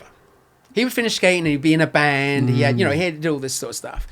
And we were pen pals. He was in Indiana and he rode from Madrid, and I rode from Madrid in the UK, and we'd write letters to each other. Anyway, so I remember seeing him when I actually got to see him. I said, "What are you going to do after?" And he's like, "I'll tell you one thing. I'm not going to be in the skateboard industry." And he is now CMO, right, of NHS, the biggest skateboard company in the world's ever seen. Yeah, That's pretty funny. I love that. Jeff, you got to get you on. That Get is. on. I think that's a good point to end. Yeah, but before we end, we're going to give you some 9 Club stuff to take home if you don't And mind. can I give you some gifts too? Of Can I show you course, that? of course. Kelly, we'll Yeah. change. What size t-shirt are you? Large. Get him a large. Get him some large stuff. Really quickly, before we exchange gifts, I want to know. There was a story about the Madrid ex-rider. Yeah. Can we talk? Can we tell that story real quick? Yeah. Or So John Acero, I had met in the UK. Love John. Always love John. Love John today. Love you, John. He rode from Madrid. Had a great graphic. That famous graphic. yeah, He quit, and they came out with a board that says ex-team rider it. And I was so offended. So I spoke to a couple of other guys. Go- and I'm closer to like- the mic, closer to the so mic, sorry. I was like, I got to get out of this company. You know what I mean? Right. Even though I love Jerry Madrid. Jerry Madrid is seriously one of the nicest guys in the world. right. I couldn't agree with what they were doing. And they, Bo Brown, all these guys were so great to me. But then they came out with this ex-team rider, and I just thought, I'll be an ex-team rider too. So me and a bunch of other guys, we just signed our names, and that's how we. Well, announced. not only that, but John Lucero drew the graphic. Exactly, and they just took his name off and put ex-team rider, and I thought That is crazy. That's That is disrespectful. crazy. Now, I mean, listen, you learn the hard way sometimes, right? And maybe you don't always make the best decisions, but everybody left. Everybody Not just everybody. were like, well, not okay. everybody, but Okay. yeah. Wow. I thought we were all going to leave, but not everybody. That's did. that's such an interesting story. Yeah. But yeah, so I got into a battle with a guy that did Madrid recently, and I said some comments, and he, we went back and forth, and I took it offline and I went to him, and I just said, man, you're not going to change my mind on this. You know Oh, what I yeah? mean? Like it just wasn't cool. I loved you. I'm not trying to get you guys. I think you guys are doing some great stuff. Yeah. But that's not it's not something that should be enjoyed. It was a negative. It's taking Right. one of the great skateboarder, great artist, a lifer, and you're just putting an ex-team right. I just can't have anything to do with No, that. for sure, for sure. And it's part of history. It happened, Okay, So I give you my goodies first. please do. What do we got here? I got you a lot of stuff. I got too much stuff, guys. All right. So first We off, can never all have right, too much stuff. So it's been a while. this is the since somebody brought Sidewalk us a pro- shirt that we did, Oh. which was fun. Tied into Okay. These Oh, are I all- like the believe World these are all Industries. larges. The World Industries tie right here. We got some My Hate Rocco shirts. 'cause Love that it. was, that was Oh, okay. we got some My Hate Rocco. We got some Nice. Rocco Sucks shirts That's Oh. great. too. Okay. So we got all those, Like and that. then Yeah. we got Make Life Skate Life, right? So these are all larges, and this is AC/DC. Nice. Nice. But Look then at check that. this out. This is the World Tour. So these are all the skate parks that these guys have built.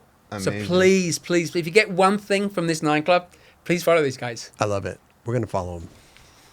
So those cool. those are those. These are that useless DVD. There's so many. You probably guys don't have DVD players anyway, do. but We'll take watch 'em. that. There's some We'll good take stuff 'em. on there, like Yeah, Justin dude. Gerard, Rick This is- Ivensetta. You know Oh, what I mean? this is like a It's box set legendary. almost. Yeah, It's it's a a box set. whole New Deal video collection. It's the first three. Yeah. It's the first three. Amazing. And then we got, what I did is like someone like Ed, I'm like, Ed, you were in all three. So take your favorite song and take your favorite tricks from all those three and make a best of part. And then you do a voiceover. So not everybody did Oh, the okay. voiceovers. We did the voiceover. How was it dealing with Super Julio de la Cruz? I didn't deal with Julio on that. I spoke to Armando just recently too, by the way. I Hey, did speak could to he? Armando. Would he Armando come on the show? Barajas. I would love to have. Probably not. He has a bad, he Why not? Bad taste in his mouth from skateboarding. from Julio. Oh, really? Yeah, he actually said to me, he's like, Steve, I didn't have a problem with New Deal.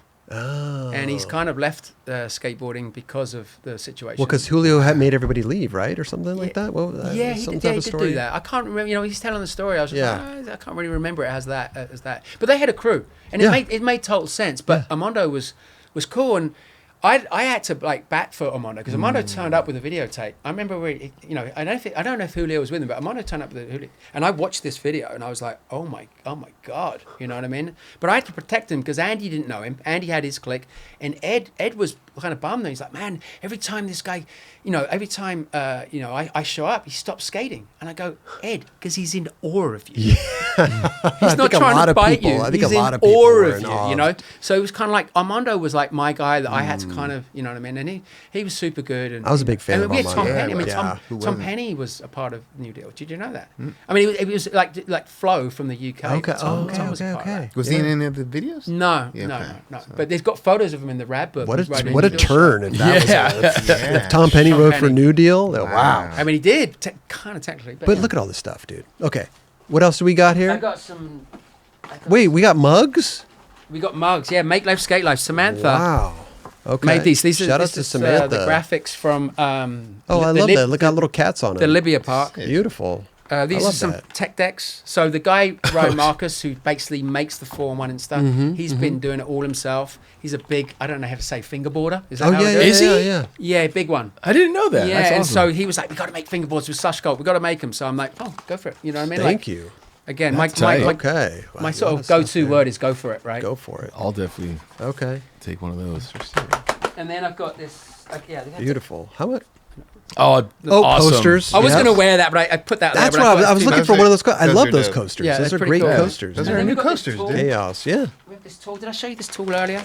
Yes. Oh, that's that tool Yeah, here. So I got you dude. guys a tool. It's Amazing. people like Callis. Just Bill sent Josh Callis one, and he actually did a post. All just in like, one. didn't ask him to do it, but I'm like, cool. And It's so a- Vincent writes for. Not that this is a commercial, but it's a great tool. We It were really looking is. at it Yeah. before the show. It It's comes great. out the bottom. So Yeah, just go the good. bottom part Do an comes out right infomercial here. right now. The infomercial. Yeah. So it's a triple Oh. ratchet. That in there. Look at that. Triple ratchet. Look at that. So it's pretty cool, pretty unique, and it just I sticks love back that. in there. Super I love dope. that. What's it Primate, called? Vincent Malou Primate. So it's Primate. one of our Primate. little accessory companies Okay. that we have. Dude, you and your then- 1,000 brands I you know, have. dude. I was just about to say. I got more in the work. I got a meeting on Friday working on a new one for next year. And these are the London Calling. I definitely Oh, recommend nice. reading Okay. some of this. I know it's way before your times, but Nice. there's some London great photos on here. Amazing. And then Neil McDonald did all of this. He did it all in like 6 weeks before this thing came out. And- Okay. And we will have. I think we'll give you guys a link to you can go. So Winston that made this documentary. It's a pretty cool documentary. I think you'll learn a lot from it, and it kind of backs up what I'm saying about the best and most individual because of this base that we had and the level of skating that was going on there. Is it? It's That's what I out. can say. It's out, or no? We have a. 'Cause I watched a good majority. Okay, of it. yeah. Did So I- that's we got the link. But he took it off because he's working on a deal to get it. Oh, you know, like perfect. shows and stuff. Okay. Like he's going to have it up. So I'll Okay. send you the link. We can By have the it. time if we can, we could put a link in the description or perfect. whatever. Yeah. And it's a little zine. This is the one that comes there out. we You'll go. like this comes in the boards. So Sick. it's just a little story that Neil McDonald did. So Amazing. Yeah, Thank he's you a good for all guy. that. Oh, he's And going then, down for more. No, I think that's it. Okay, That's it. okay. So yeah, a bunch of stuff. Sorry. That's No, Sorry, no, I bought you're so good. much stuff, You're- and then obviously those boards are yours. And Oh, Oh, thank all you. the stuff. Okay, great. Yeah. That's and then I'm awesome, going to take man. mine back and Bod's board. Oh, and the that's- Joey board. You know, the Joey board. Okay. I thought you were giving us all the stuff. No, but all this stuff is yours. No, just the boards. Just the okay, okay. That's my original board, and that's Bod's board. Okay, You gotta hold on Steve. to But yeah, I'd love to come back. Dude, hey, real quick, thank you so much. Every you. story you told, like I said, you have to come back. It is It is a necessity, I've right? been very lucky. Oh, but we don't want to send you home Oh, yeah. empty-handed. We got the 9 Club And it's not black. shirt right here. I'm lucky. I don't wear black shirts. You got the blue. I noticed- I kept getting hurt. I noticed the blue shirts. I was like, I'm I gonna grab would a tell blue. Vision, blue. I go, don't ever send me a black shirt because I'm just superstitious. I'm super superstitious. Wow. Oh, One of the really? reasons why I'm wearing this shirt, I've had good stuff going on in this shirt. Well, here's another baby blue shirt. No, this for is you. awesome. See, this is Yeah. great, but a black shirt, I wouldn't wear it. It's just, I just slammed. I would slam all the Wow. time, and I'm like, fuck, and I'm just got to stop wearing the black shirt. But I kept slamming. We got some 9 Club stickers And I get for photo you. incentive on If you- this, right? If I ever come back. I'm just saying, cover of Thrasher. Cover of Thrasher. You never say never. Never say never. Oh, $20. thank you. Oh, no, 20 seriously, bucks. guys. We'll even give you 20 pounds. I gotta Okay, how tell you about how- that? How about that? Wow. Yeah. I feel so much Whoa, lighter. Chris. I can't tell you how much. I've been thinking about this since I said to do it. I was like, my brain has been. I got to thank him. Got to thank him. Got to thank that. Got to, you know. And it's, Well, anything that you didn't say now, again, we There's you, lots. You gotta end it like For real. you're doing a 4-in-1. Like, all right, I'd like to thank Don Brown and Etnies and blah blah blah. You gotta end it like that, dude. I need Lance for that. I don't know if you wear hats, but we got I the do need to. We not got the 9 Club hat right here. It's Yeah, the no, best fitting hat in the yeah, world. cool. You know, Love to. there you go. Also, Yeah, Skull Skull Candy. That's who Candy, did our dude. 4-on-1 events. shout out to the Skull Candy. Big shout Yeah, out. great The- guy. these are the So dime- BG, who runs that, was part of 4-on-1. Oh. And then Ryan Marcus, Yeah. who runs the 4-on-1 Instagram, he works for Skull Candy. That's love why it. we do all the stuff down there with them. Well, they hook the us tie- up. the We tie-in. love Skull Candy over here. These are the Dime Evos. I got a pair of these. I use them all the time. That's awesome. Thank you so there you much. go Thank for you, Skull that. Candy. Of Thank you course. for doing the 4-on-1 stuff. Appreciate it. Means a lot. We got the And another blue one. Another Yeah. blue 9 Club. Chelsea blue. You know what I'm saying? Little hoodie right here. There you go. Oh, awesome. Thank you so much. Oh, blue again. Yeah. This is I had put these out earlier for you. I saw a little notice of I was like, I don't even know. I don't know why Steve. I got a few things ready because we pull some product, you know, and I pulled out. I said, you know what? Let me give them a set. The baby blue Yeti, got the coffee or tea, and then you got the water bottle right That's here. great. That's awesome. Thank Look you. at that. So I Dishwasher safe, by the Oh, way. good. I would go get some shopping, and I would be all wearing all blue, and then I'd have all blue, and they're like, "No way, blue!" I'd be like, "Mr. It's a Blue Man, theme right man." here. It's a but theme. I've actually, you know, I actually wear green and yellow and all these crazy colours. I'm wild in my old age. I love it. I love it. I can't wear grey because wife's like, it doesn't go well with the grey hair, and that's why I shave my head. I'm like, that's why I'm trying to get away from the grey hair. Okay. Just shave it off. Okay. Just Yeah. get rid of it. Get rid of that. That's the way Or to you do could it. use just for men. It's a hair dye. Well, I don't know the Bolts. last time you got a sponsor. Yeah, no, I'm happy to. I'm actually going to set up a new board. When Perfect. 91? What was that? When last time you got a sponsor? Yeah, it was actually, I think, Vision Streetwear crazy. I'm sad to say that, but Whoa. it is Vision Streetwear. But I got a free trip to Australia on it. Well, you ain't getting a free trip anywhere. But fast forward to 2025, Yeah, no, that's great. you are on our Nuts and Bolts Oh, team that's right great. here. We got a Welcome. 2-packs for you. Everybody that's on our show is automatically on the team. I don't care if you already own a bolt company He probably does, don't or you you? ride for a Yeah, bolt we company. didn't talk about it, but You maybe. need to think about it. We get bolts. But there you go. There's Nuts and Bolts. Steve Douglas, I want to just thank you so much for everything that you've done for skating and continue to do for skating. And maybe when you come back, we could talk about maybe the ins and outs of the skateboard industry, if you're interested in that even. Yeah, I have to be a little bit careful. I know a little bit too much. Do you know Well, what I mean? So not I've gotta even be- that, but I'm more saying because like we are in a dip at the moment, and maybe we could try to just have a open discussion of how skateboarding goes through these ebbs and flows, and what we could do as skateboarders to course correct and maybe like prop up all these companies who are not doing well. Yeah, I don't know, absolutely. just a thought. If you want to, I'd be have really yeah, fun. yeah. Otherwise, dude, thank you so much for coming to the Yes, show. We bro. really appreciate Oh, you. thank you so much. Thanks for the I can't gifts. believe we spoke for so long. I know. I thought know. we were But it about an flies hour by. into it. It flies right by. No. But you know what? Mike Valley still holds the